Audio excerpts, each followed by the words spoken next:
नमस्कार, बहुत स्वागत आप सभी का आपके प्रोग्राम कहानी कुर्सी की में। मैं हूं सौरभ शर्मा आपके साथ और हमारे साथ मेहमान हर्षवर्धन त्रिपाठी जी, विजय त्रिवेदी जी, विनोद अग्निहोत्री जी और समीर चौगांवकर जी प्रोग्राम में पहुंच चुके हैं। सर बहुत स्वागत आप सभी का। एशिया कप में फाइनल में पाकिस्तान को धूल चटाने के बाद टीम इंडिया के खिलाड़ी स्वदेश लौट आए हैं, भारत वापस लौट आए हैं और उनका जबरदस्त जोरदार शानदार स्वागत हो रहा है। एयरपोर्ट पर कप्तान सूर्य कुमार यादव, हार्दिक पांड्या, तिलक वर्मा समेत सारी टीम के प्लेयर्स का जबरदस्त वेलकम हुआ। चैंपियन बनी टीम इंडिया के खिलाड़ी लेकिन बिना ट्रॉफी के भारत लौटे हैं, ये याद रखिएगा। अभी तक विजेता टीम को एशिया कप की ट्रॉफी नहीं दी गई है क्योंकि ट्रॉफी लेकर भाग गया एसीबी का और पीसीबी का चेयरमैन पाकिस्तान का गृह मंत्री मोहसिन नकवी। अब मैं आपको इससे जुड़ी खबर भी बता देता हूं कि अब से थोड़ी देर के बाद एशिया क्रिकेट काउंसिल की मीटिंग भी होने वाली है जिसका अध्यक्ष यही आदमी मोहसिन नकवी है और इस बैठक में बीसीसीआई ट्रॉफी चोरी के मुद्दे को उठाएगी। इसके अलावा कुछ दिनों बाद होने वाली आईसीसी की मीटिंग में भी बीसीसीआई हमारे खिलाड़ियों को ट्रॉफी न दिए जाने की शिकायत करेगी। बीसीसीआई ने पीसीबी के चीफ मोहसिन नकवी को यह साफ साफ कह दिया है कि वो टीम इंडिया को उसकी जीती हुई ट्रॉफी लौटाएं, सौंपें, लेकिन मोहसिन नकवी बेशर्मी पर उतारू हैं। अब इसमें अपडेट क्या है वो मैं आपको बताऊंगा, लेकिन जैसा आपने तस्वीरों में देखा भी हमारे सारे खिलाड़ी वापस लौट आए। किसी को मलाल नहीं है कि हमारे हाथ में वो ट्रॉफी नहीं है। ट्रॉफी होती तो बहुत और अच्छा लगता, और अच्छी तस्वीरें खींचती, लेकिन टीम ने जश्न बिना ट्रॉफी के वैसा ही मनाया जैसे ट्रॉफी हाथ में लेकर के मनाते। बल्कि आपने कल से ये भी देखा होगा कि लोग एआई से ही ट्रॉफी जो है वो टीम इंडिया के खाली हाथों में जोड़ करके तस्वीरें पोस्ट कर रहे हैं। लेकिन ये मोहसिन नकवी अब किस बेशर्मी पर उतारू है वो मैं आपको बता दूं। आज एक खबर आई है कि मोहसिन नकवी ने एक शर्त रखी है टीम इंडिया को उसकी ट्रॉफी और सारे खिलाड़ियों को उसके मेडल देने की। उसने कहा है कि दोबारा से एक प्रेजेंटेशन सेरेमनी होनी चाहिए और उस प्रेजेंटेशन सेरेमनी में मेरे ही हाथों से टीम इंडिया को अपनी ट्रॉफी और मेडल लेने पड़ेंगे। अब इसके लिए तो भारत तैयार है नहीं। भारत ने तो वहीं पर बेइज्जती करके मना कर दिया था, ग्राउंड पर ही दुबई में, जब हमने मोहसिन नकवी से ट्रॉफी नहीं ली। लेकिन अब यह खबर आ रही है पीसीबी की सोर्सेस से कि मोहसिन नकवी ने कहा है माय ट्रॉफी माय वे, मेरी ट्रॉफी मैं ही दूंगा। तुम्हारी ट्रॉफी कैसे भाई?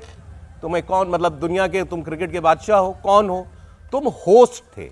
होस्ट का काम होता है जब टीम जीत जाती है तो उसका स्वागत सत्कार करना, वो तो तुमसे हो नहीं पाया।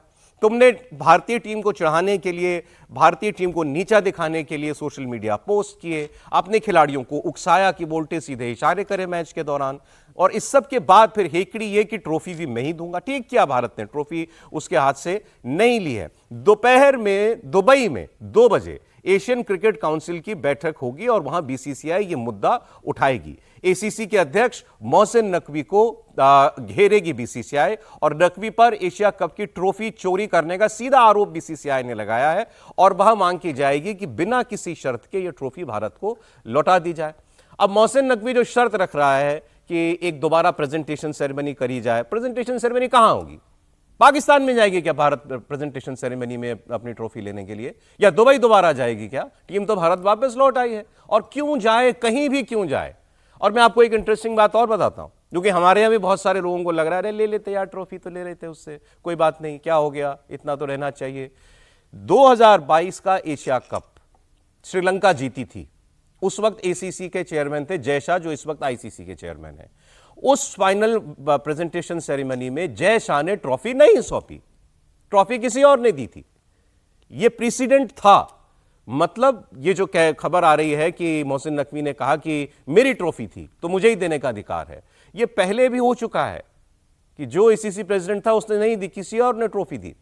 और अब यह भी बिल्कुल साफ हो गया है कि वहां पर खिलाड़ियों ने अपनी प्रेफरेंस भी बता दी थी कि यूएई के क्रिकेट बोर्ड के एक मेंबर वहां पर थे, उनके हाथों से हम ट्रॉफी लेने के लिए तैयार थे। लेकिन अब मोहसिन नकवी कह रहा है कि साहब आप दोबारा से जो है एक प्रेजेंटेशन सेरेमनी कराइए और उसमें मेरे ही हाथों जो है ट्रॉफी भारतीय टीम को लेनी पड़ेगी। अब देखते हैं इसमें बीसीसीआई क्या करती है, लेकिन रंग दिखा रहा है आदमी अपने, और कुछ नहीं। त्रिपाठी जी नहीं, रंग दिखा रहा है, अच्छा कर रहा है, क्योंकि हम वो नहीं कर पाए जो पहले ही कर देना चाहिए था। इस टीम पर प्रतिबंध लगना चाहिए। पाकिस्तान क्रिकेट कंट्रोल बोर्ड अब पूरी तरह से खत्म होना चाहिए। इस टीम के खिलाड़ी बल्ले को के 47 बनाते हैं। इस टीम के खिलाड़ी खेल के मैदान में युद्ध उतार रहे हैं। इससे खतरनाक कुछ नहीं हो सकता। और मेरा ये मानना है कि इसको बीसीसीआई को बहुत सलीके से ये बात करनी चाहिए।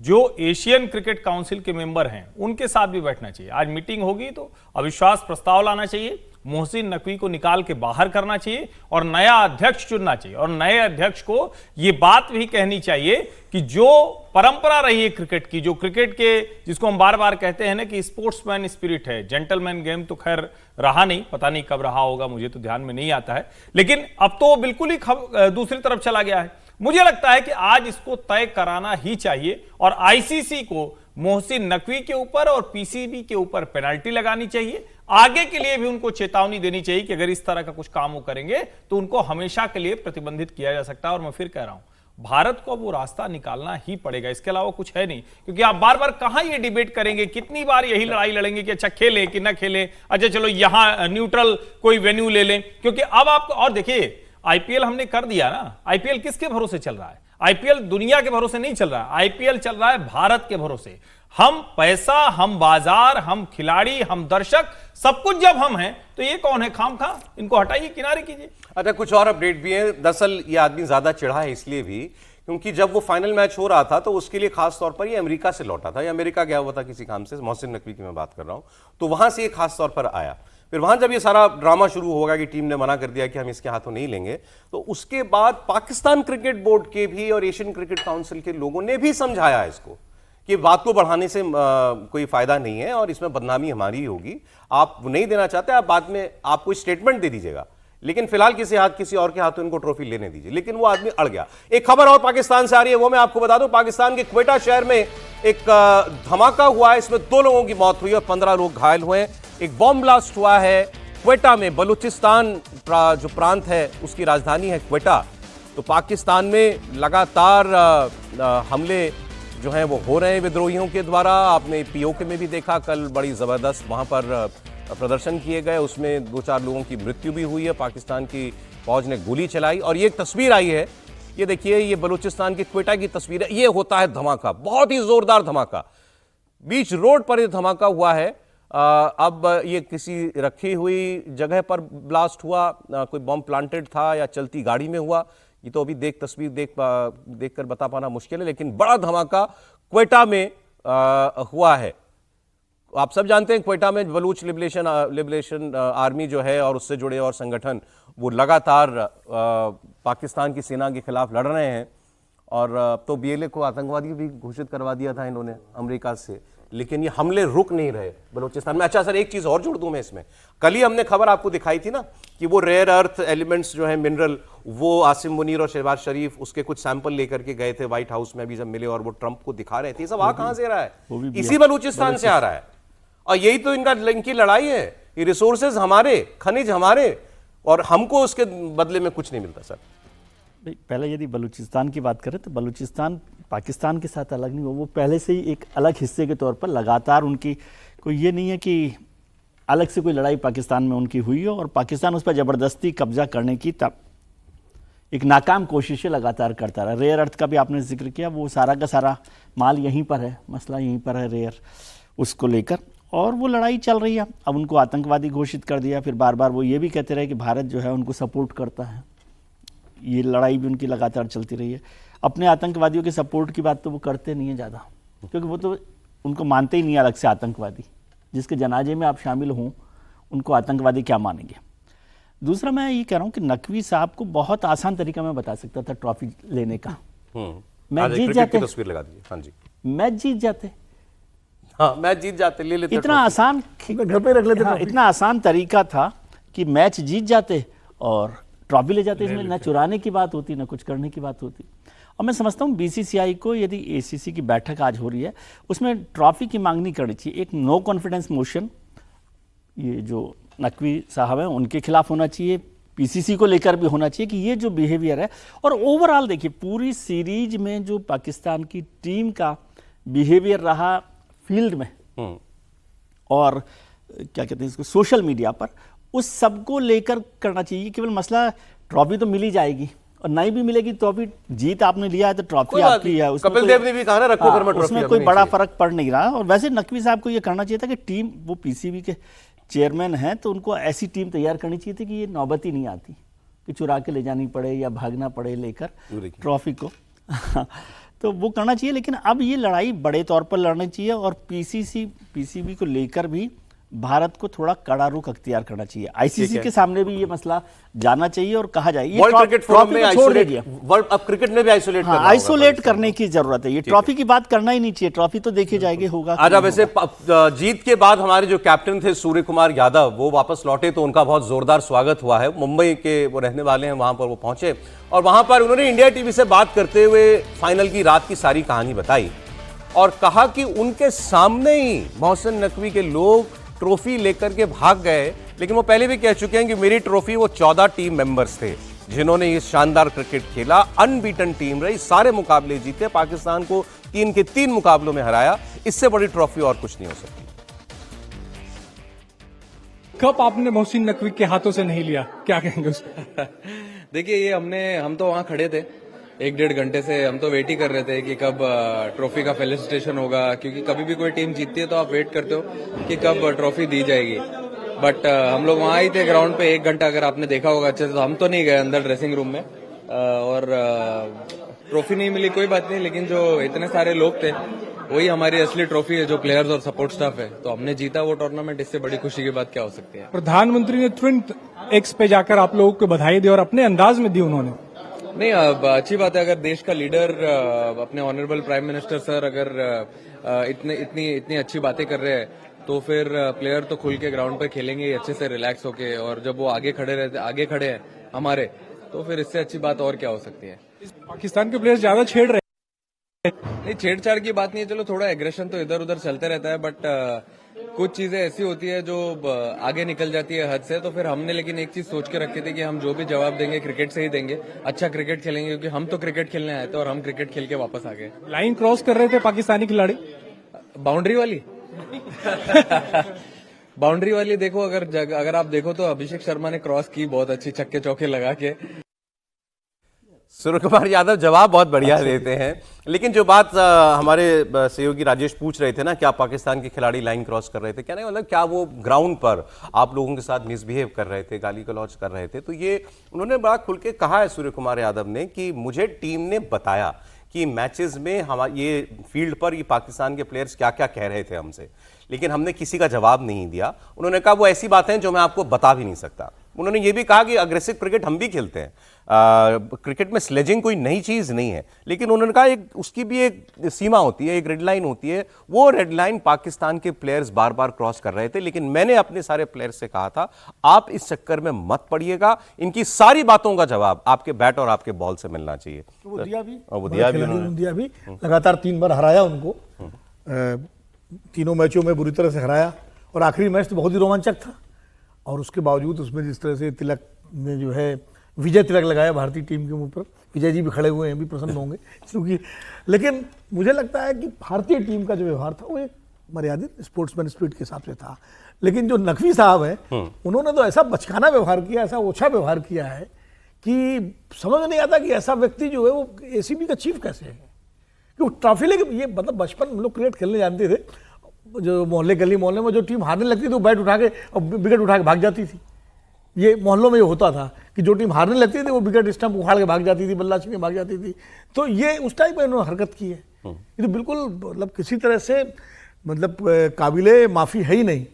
और जो विजय त्रिवेदी जी कह रहे हैं, मुझे भी लगता है कि इनके खिलाफ नो कॉन्फिडेंस मोशन लाना चाहिए, क्योंकि उनकी ये हरकत जो है वो कहीं से भी न तो खेल भावना के अनुरूप है और ना ही एसीबी के अध्यक्ष पद के मर्यादा के अनुरूप। सोचिए ना, ऐसा आदमी पाकिस्तान का होम मिनिस्टर है।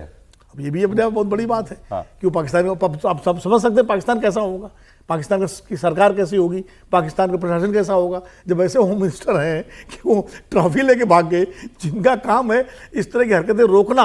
मतलब होम मिनिस्टर का काम तो देश में कानून व्यवस्था बनाना है ना, तो वो खुद है ट्रॉफी लेके भाग गए। तो मुझे तो मतलब इस पर तरस ही खाया जा सकता है। सर अंग्रेजी में लिखा हुआ है, इस व्यक्ति ने कहा माई ट्रॉफी माई विश। तो माई ट्रॉफी क्या होती है भाई? नहीं तो इनकी ट्रॉफी थी तो जीत लेती टीम। वैसे ही मोहल्ले वाली बात जो विनोद जी करें ना, वैसे ही है कि भाई मतलब कि ये तो अब मैं क्या कहूँ, इस पर हंसने के अलावा और तरस खाने के अलावा कुछ नहीं। गुस्सा आ सकता है। और हमारे खिलाड़ियों का व्यवहार बहुत अच्छा रहा। उन्होंने ये कहा कि भाई हमें तो ट्रॉफी मिल गई, जो जीत मिली, जो लाखों लोगों ने जो उनको बधाई दी, और जो हमारी 14 खिलाड़ियों की टीम है, और फिर प्रधानमंत्री जी ने, देश ने जो बधाई दी, जश्न मनाया, वो सबसे बड़ी ट्रॉफी, उससे बड़ी ट्रॉफी क्या होगी? अब वो कोई ट्रॉफी रख के अपने घर में, अब मान ली ट्रॉफी के रेप्लिका ऐसे तो तमाम बाजारों में मिल जाएंगे, अब लिए घूमते रहिए अपने आप। जरा कुछ और रिएक्शंस भी है सर, मैं आपको बताता हूं। जैसे तिलक वर्मा जो है, तिलक वर्मा फाइनल के हीरो हैं, और ऐसी इनिंग्स उन्होंने खेली है, पाकिस्तान के लोग भी तारीफ करते नहीं थक रहे, पाकिस्तान के खिलाड़ी भी तारीफ, पूर्व खिलाड़ी वो भी कह रहे हैं खेलना सीखना है प्रेशर मैच को तो सीखो इनसे। इन्होंने भी यही कहा कि खूब स्लेजिंग हो रही थी, उल्टी सीधी हरकतें हो रही थी, लेकिन हमें जवाब अपने खेल के जरिए देना था और हमने वैसे ही दिया। आगे है और अपना इंडिया सबसे बहुत ऊपर है, तो मेरा माइंड में और दिल में वही लग रहा था कि जो भी करूंगा, मैं कुछ भी करूंगा, पूरा देश के लिए पूरा जान दे दूंगा, तो वही दिमाग में चल रहा था। तो उस समय मेरे को क्या क्या जरूरत है, अगर मैं प्रेशर में आ गया तो देश को नीचे करूंगा, खुद को नहीं, देश को, और इतना 140 करोड़ लोग, सब लोगों को मैं नीचे कर रहा हूँ। तो बहुत कुछ हुआ था, मैं अभी वो कैमरे में नहीं बता सकता हूँ, वो चलते रहता है बैट्समैन और बॉलर के पीछे, और खासियत इंडिया पाकिस्तान मैच में तो बहुत चलता है, तो वो सब पार्ट ऑफ द गेम है, चलता है। मगर जैसा मैंने बोला है कि गेम के बीच में करने का थोड़ा बहुत होता है, वो बोल लिए हम लोग, मगर जो असली रिप्ले होता है जब मैच जीत के बैट से ही जवाब सबसे अच्छा होता है, तो मेरे को वही करना था और वो करके मैंने उनको बताया। ये इंडियन टीम की ग्रूमिंग आपको बताता है। अच्छा, मोहसिन नकवी ने जो किया समीर जी, ऐसा नहीं है कि पाकिस्तान में हर आदमी को वो पसंद आ रहा है, इन्हीं के पूर्व क्रिकेटर्स भी कह रहे हैं मैच हारे तो हारे, अब उसके बाद और बदनामी और बेशर्मी तुम देश को दिला रहे हो। दानिश कनेरिया पूर्व क्रिकेटर है पाकिस्तान के, उन्होंने कहा कि ये जो काम किया है मोहसिन नकवी ने, तो पाकिस्तान को और मुसीबत में डाल दिया, दुनिया में थू हो रही है हमारी। पाकिस्तान का पूर्व खिलाड़ी समझ रहा है, पाकिस्तान का क्रिकेट चलाने वाला नहीं समझ रहा। देखिए, दिनेश कनेरिया ने भगवा टी शर्ट पहनी थी, दानिश कनेरिया ने, और किस तरीके से उन्होंने पाकिस्तान की जो आवाम है उसकी जो भावना है उसको उन्होंने प्रदर्शित कर दिया। देखिए, वो एक नकवी पे अब नकेल कसने का समय आ गया है, और वो एक कहावत है ना कि खुदा मेहरबान तो गधा पहलवान, तो अब नकवी साहब पे तो खुदा मेहरबान है, उनके जो सेना प्रमुख है, जो कमांडर है मुनीर साहब, उनके रिश्तेदार है, तो मुनीर साहब मेहरबान है, तो गृह मंत्री भी है, पाकिस्तान क्रिकेट कंट्रोल बोर्ड के अध्यक्ष भी, और वो जानते हैं कि उनका कोई कुछ बिगाड़ नहीं सकता। लेकिन अब मुझे लगता है कि वक्त आ गया है कि उनके खिलाफ एक अविश्वास प्रस्ताव लेकर आए जाए, उन्हें पद से हटाया जाए।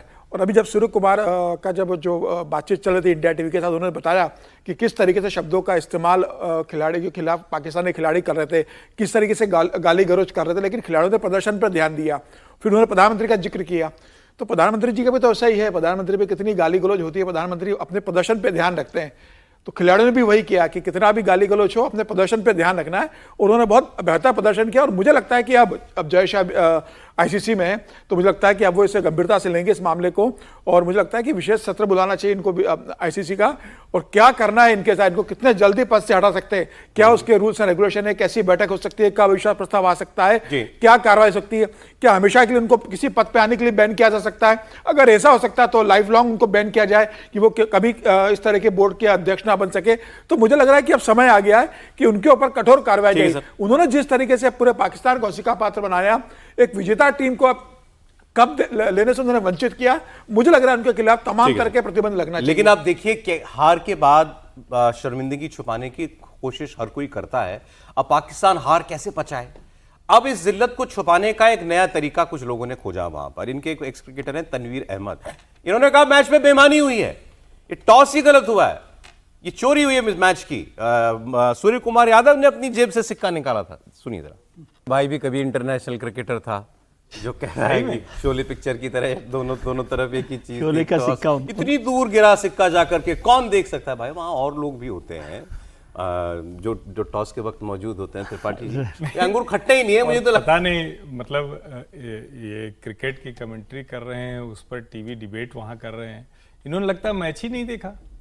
क्या शानदार पाकिस्तान के शुरुआती खिलाड़ी खेले थे, उन्होंने तो गजब खेला था, उसके बाद आप भरा के गिर गए, नहीं संभाल पाए, तो उसमें उस सिक्के का और उस जो कहते हैं ना कि सिक्का उछालने का उस तरीके का क्या दोष है। और सचमुच पाकिस्तान कभी कभी लगता है कि वो करे भी तो क्या करे, उसकी मुश्किल ये है कि वो ढेर सारी झूठी झूठी बातें करते हैं, खूब किले अफवाह सब खड़ा करते हैं, वो ध्वस्त हो जाता है। और जो सूर्य कुमार यादव ने कहा, जिस अंदाज में कहा कि भाई हमारे पास खेलना था, हमने बढ़िया से खेल दिया, सब हो गया, उनके पास कुछ नहीं था और उस पर विजय जी उनको सबसे कठिन रास्ता सुझा रहे हैं, जीत के लिए कह रहे हैं कि जीत के ले लो। मतलब ये भी कोई तरीका नहीं है, ये मतलब मिर्च लगाने जैसा ट्रॉफी ऐसे आसान जीती जा सकती है ना। नहीं, लेकिन तरीका उसका आसान बताना चाहिए, आप तो और उस पर मिर्ची डाल रहे तो हैं। आसान तरीका नकवी जी कर गए।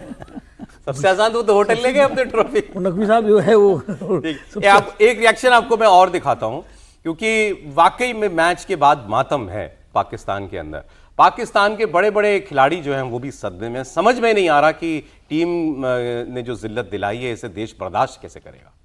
दो बातें जो अभी इन्होंने कही, ये बासित अली बोल रहे थे, इससे पहले सईद अजमल बोल रहे थे कि जेंटलमैन गेम अब नहीं रहा, आप देखिए हमें क्रिकेट फील्ड पे और क्या क्या देखना पड़ेगा। ठीक बात है, आगे वर्ल्ड कप आएगा, इंडिया में वर्ल्ड कप होगा, पाकिस्तान तो नहीं आएगी, बात सही है। श्रीलंका और भारत में दोनों जगह होगा, इनका फिर न्यूट्रल वेन्यू पे मैच होगा। न्यूट्रल वेन्यू पे अगर मैच होगा तो श्रीलंका हो सकता है न्यूट्रल वेन्यू उनके लिए। लेकिन वो मैच का जो शेड्यूल बनेगा उसमें कौन सा मैच कहाँ होता है, मान लीजिए फाइनल का शेड्यूल तो अक्सर ये हमेशा का हो गया है कि ये हमेशा का हो गया, ये तो कील गड़ गई ना सीने में क्रिकेट के। मान लीजिए फाइनल मैच में दोनों पहुंचते हैं और मैच का शेड्यूल बॉम्बे में है या अहमदाबाद में है, तो क्या पाकिस्तान कहते हैं कि हम भारत में मैच नहीं खेलेंगे, जाकर के फाइनल नहीं खेलेंगे? आप भी ऐसी बातें करें जो हो नहीं रहा उस पर, नहीं, वो मैं तो- फाइनल में पहुंचेंगे। अरे भाई, अब मैं तो हर एक सिचुएशन बता रहा हूँ कि नहीं, अब मतलब किसी सेमीफाइनल मैच- पहुंचेंगे, नहीं, कोई मैच का शेड्यूल यहाँ होगा तो क्या करेंगे? किसी मैच में हाथ नहीं मिलेंगे, किसी मैच में फोटो नहीं खींचेगी। हाथ मिलना तो आप भूल जाइए फिलहाल। अच्छा, हाथ मिलना और फोटो खींचना तो भूल जाइए। जो दरार पड़ी है इस एशिया कप के बाद, ठीक है। मुझे लगता है हर्षवर्धन जी की बात सही थी, अगर मैच न खेलते तो शायद दरार न पड़ती, लेकिन हर्षवर्धन जी की बात हम लोगों ने सुनी नहीं। अब बात करते हैं क्रिकेट में हो रही पॉलिटिक्स और कंट्रोवर्सी की। भारत एशिया कप का चैंपियन बना, पूरी दुनिया से नए चैंपियंस को बधाई मिली, कांग्रेस पार्टी को छोड़कर। कांग्रेस ने अपनी इस पर लाइन लेंथ तय कर ली थी कि हम कोई बधाई नहीं देंगे। ना राहुल गांधी का पोस्ट आया, ना सोनिया गांधी का, ना प्रियंका गांधी का, किसी ने शुभकामनाएं नहीं दी टीम इंडिया को कि आप जीते, अच्छा खेले। अब कांग्रेस ने रात को 8:07 पर शायद, सुप्रिया शनित जो इनकी सोशल मीडिया हेड है, इन्होंने एक वीडियो बना करके पोस्ट किया और देखने के बाद हैरान रह गए देखने वाले कि ये उनकी जो भाषा थी ये लगभग कोस रही हैं, लानतें भेज रही हैं, शर्म करो, डूब मरो, चुल्लू भर पानी में डूब मरो। किसके लिए कह रही हैं? उनके लिए जिन्होंने मैच देखा, किसी पॉलिटिकल आदमी के लिए नहीं, बीजेपी के लिए नहीं। जिन्होंने मैच देखा, जिन्होंने जश्न मनाया भारत की जीत का, उनके लिए वो कह रही हैं डूब मरो, लानत है तुम्हारे ऊपर। कहा कि ऐसे लोग देश से प्यार नहीं करते, ऐसे लोगों को तो डूब मरना चाहिए। ये कह रही हैं कि मैच आपने देख कैसे लिया? अभी जो पहलगाम में जो हमारी माओ बहनों के जो सिंदूर उजड़ गए, उसके बाद तुम्हारी हिम्मत कैसे हुई कि तुमने मैच देख लिया? तो एक बार आपको जरा उनकी केवल शब्द नहीं, भाव भंगिमा, टोन सुनिए। और फिर मैं आपसे कह रहा हूं कि कांग्रेस का ये गुस्सा किसी पॉलिटिकल पार्टी पर नहीं कि बीसीसीआई ने या आईसीसी ने, जिसमें जय शाह अध्यक्ष हैं, इन्होंने क्यों टूर्नामेंट से बैकआउट नहीं कर दिया, मोदी सरकार ने क्यों खेलने दिया, वो तो अलग है। लेकिन अब वो इस हद पर आ गए हैं कि वो देश के करोड़ों लोगों को लानत भेज रहे हैं। सुनिए आप। जिसने कल क्रिकेट मैच देखा, जिसने जश्न मनाया, जो खुशी से झूम उठा, लानत है आप पर, क्योंकि आप अपने मुल्क से, अपने देश से प्यार नहीं करते। अगर करते तो एक आतंकी मुल्क पाकिस्तान के साथ क्रिकेट खेलने पर आपत्ति जताते, इसको बिल्कुल भी स्वीकार नहीं करते। एक बार भी ख्याल नहीं आया उन बेटियों का जिनका सिंदूर उजड़ गया पहलगाम में। एक बार ख्याल नहीं आया हिमांशी नरवाल का या ऐश्वर्या द्विवेदी का, जिसने हाथ जोड़ के गुहार लगाई कि जिन लोगों के हाथ मेरे पति के खून से सने हैं उनके साथ क्रिकेट मत खेलिए। एक बार ख्याल नहीं आया 17 उन लोगों का जो पुंछ में शहीद हो गए, जिसमें छोटे छोटे बच्चे शामिल है। क्रिकेट सूझ रहा है आपको? शर्म आनी चाहिए। लानत है, डूब मरिए चुल्लू भर पानी में। ये बयान दिन भर बीजेपी ये कहती रही कि कांग्रेस जो है वो तारीफ टीम को बधाई नहीं दे रही है, तो क्या पाकिस्तान के इशारे का इंतजार है? तो फिर शायद पार्टी ने सोचा कि इसका कोई जवाब देना चाहिए, तो ये वो जवाब था। और इस जवाब में कांग्रेस की हालत क्यों है जो इस वक्त है, मुझे तो लगता है कि उसका भी सारा राज उन्होंने खुद ही खोल दिया। आपको देश की जनमानस की, देश की जनभावना का कोई अंदाजा नहीं है। अरे यहां बैठे एक एक आदमी ने कहा था मैच ना हो, नहीं खेलना चाहिए, लेकिन अगर फाइनल जीती भारत तो किसी को खुशी नहीं होगी, कोई जश्न नहीं मना सकता। और मैं तो ये कह रहा हूं, आप कौन हो? नेता हो? मैंने देखा मैच, मुझसे कह रहे हो डूब मरो, लानत है तुम पर। मैं पूछता हूं तुम हो कौन? Who are you? नेता हो, हमारे बाप क्यों बन रहे हो? देश को कह रहे हो, गाली दे रहे हो। अभी डेटा आएगा कितने करोड़ लोगों ने मैच देखा। मैं कहता हूं मान लीजिए ये डेटा कभी 30 करोड़ होता है, कभी 20 करोड़ होता है। पुराने मैचेस की मैच देख रहा था, मैंने देखा पता करूं कितने लोग लाइव मैच देख रहे थे। अभी वो डेटा 1-2 दिन में जारी हो जाएगा। मान लीजिए 15 करोड़, 20 करोड़। आप कांग्रेस का पार्टी कहती है देश के वो 20 करोड़ लोग लानत के काबिल हैं, उनको डूब मरना चाहिए। ऐसी भाषा बोलने का आपको किसने हक दे दिया भाई? मैं फिर पैर क्या, आप हो कौन? हमारे मास्टर क्यों बन रहे हो भाई? अपनी पॉलिटिकल लड़ाई लड़ो जिससे लड़नी है। त्रिपाठी जी, देखिए, एक तो ये कि जो अक्सर लोग कहते हैं, मुझे लगता है ठीक ही है। कांग्रेस पार्टी के राज्यों के बड़े नेता, और मुझे लगता है विनोद जी ज़्यादा बताएंगे क्योंकि उनके संपर्क में बहुत लोग हैं, लेकिन हमसे भी जो कांग्रेस के राज्यों के नेता, जिनसे भी मेरी कुछ लोगों से बात होती है, तो वो एक बात कहते हैं कि बड़ा विचित्र हो गया है, ये कांग्रेस पहले जैसी कांग्रेस नहीं रह गई। अब कांग्रेस पार्टी में बात करने के लिए आप किससे बात करेंगे, कौन झिड़क देगा? और जो ये सुप्रिया या इस तरह के जो नेता हैं, जब राज्यों में जाते हैं तो इनको लगता है कि पार्टी सिर्फ उसी आईटी सेल से चल रही है। मतलब ये बड़ा विचित्र सा है, सुनने में लगेगा, लेकिन कांग्रेस के बड़े बड़े नेता, राज्य स्तरीय नेताओं को लगता है कि वो अक्सर अपमानित होते रहते हैं। ये थोड़ा अलग संदर्भ है, लेकिन ये बताना जरूरी है। इस पूरे भाषा को आप देखिए, यहां पर हम लोग तब भी मैच के विरोधी थे, आज भी विरोधी हैं। मान लीजिए हम लोग के बीच में विनोद जी ने कहा था मैच होना चाहिए, तो क्या हम इनकी भाव का सम्मान नहीं करेंगे? ये कहेंगे नहीं नहीं, तुमने कह दिया कि मैच नहीं होना चाहिए तो तुम्हारा देश निकाला होगा, तुम्हारे ऊपर लानत है, शर्म है। ये तो लोकतंत्र विरोधी है ना। मतलब मूल रूप से जब आप कहते हैं कि आपका एक व्यू है, तो ये आपका अधिकार है, ये फ्रीडम ऑफ एक्सप्रेशन है, ये आर्टिकल 19 है, ये संविधान है, ये सब कुछ है। लेकिन जब आप कहते हैं मेरा ये विचार था और तुमने कोई और विचार रख दिया, तुम तो बेकार हो, तुम तो बाहर हो, तो क्या है ये फासिज्म है, ये फासीवाद है, ये डिक्टेटरशिप है, ये तानाशाही मान, गाली है त्रिपाठी जी, गाली है, सीधे सीधे गाली है, सीधे सीधे गाली है। और मैं दूसरी बात कह रहा हूं, कांग्रेस पार्टी ने आज तक कभी पाकिस्तान के साथ रिश्तों में कड़ाई की ही वकालत नहीं की। खत्म करना अलग बात है, मैं कड़ाई शब्द इस्तेमाल कर रहा हूं। वो तो हर वक्त हाथ मिलाने के लिए बेचैन रहते हैं। उनके नेता तो अभी भी जब पहला मौका मिले इस्लामाबाद, लाहौर, कराची चले जाएंगे। राहुल गांधी सबसे प्रिय पाकिस्तान के नेताओं के हैं, और वो ये बता रहे हैं 26/11 के बाद भी आपने क्रिकेट नहीं रोका। आपने तो कभी देश में ये माहौल नहीं बना। आज देश अगर कह रहा है कि पाकिस्तान के साथ क्रिकेट नहीं होना चाहिए, तो उसके लिए भी नरेंद्र मोदी ने यह माहौल तैयार किया है, उसके लिए बीजेपी ने यह माहौल तैयार किया है कि हम एक साथ नहीं दोनों काम करेंगे, और हम कह रहे हैं। लेकिन अगर मैच देखने वाले को आप ऐसे बात कर रहे हैं, तो यकीन मानिए कांग्रेस पार्टी के और बुरे दिन अभी दिखने बाकी हैं। 2008 में मुंबई का अटैक हुआ, कितने लोग मारे गए थे? मेरे ख्याल से 200 लोगों की, 172 लोग, 200 लोग पाकिस्तान से, उसमें तो कोई शक नहीं था ना, पाकिस्तान से आके लोगों ने मारा था। कसाब को पकड़ा गया, साफ कसाब पकड़ा गया था, सब हुआ था 2008, 26/11 नवंबर का महीना। 26 सितंबर 2009 ODI Centurion south Africa ICC champions trophy, Pakistan से फाइनल खेला था। क्यों खेला था? किसकी सरकार थी उस वक्त? कांग्रेस पार्टी की सरकार थी। 250 लोग मर गए थे, पाकिस्तान पर कार्रवाई करने की हिम्मत नहीं थी। अभी बोला पी चिदम्बरम ने, उस वक्त वो होम मिनिस्टर थे, इंटरव्यू में बोला कि मैंने प्राइम मिनिस्टर से कहा हमें इसका एक्शन से जवाब देना चाहिए। उन्होंने कहा मैं बात करके बताऊंगा, और विदेश मंत्रालय ने हमसे कह दिया कि नहीं हम इसको दूसरे तरीके से टैकल करेंगे, तो हमने विचार त्याग दिया। यह तो आतंकवाद पर रवैया था, और 1 साल भी नहीं हुआ था, क्रिकेट मैच खेल रहे थे। हिम्मत है बताने की किसी की? आज देश को गाली दे रहे हो, और अपने नेताओं को तो बता देते एक बार कि नहीं करना, हमें इसमें किसी को तारीफ नहीं करनी है। अब देखिए जरा, एक ये दिखाने के दांत और खाने के दांत और, कांग्रेस पार्टी के नेताओं के पोस्ट दिखा रहा हूं आपको। कल के दीपेंद्र हुड्डा, डीके शिव कुमार, सिद्धारमैया, सुखविंदर सुक्खू, सबने टीम इंडिया को बधाई दी है। इनको डूब मरना चाहिए। इनसे कहेगी कांग्रेस पार्टी, कर्नाटक के chief minister, deputy chief minister से और हिमाचल प्रदेश के मुख्यमंत्री से, अपने सांसद दीपेंद्र हुड्डा से कहेगी लानत है तुम पर, डूब मरो, शर्म आनी चाहिए तुम्हें, देशभक्त नहीं हो तुम। मुझे ऐसा बोलना इसलिए पड़ रहा है कि मैंने जब सुना तो मैं हैरान रह गया कि ये एक पॉलिटिकल पार्टी की टोन है। वही मैं देख रहा था, वो शिव कुमार जी का ये इतना अच्छा ट्रॉफी के साथ का उन्होंने चैंपियंस का वो लगाया, और मैसिव उन्होंने लिखा, massive congratulations to team.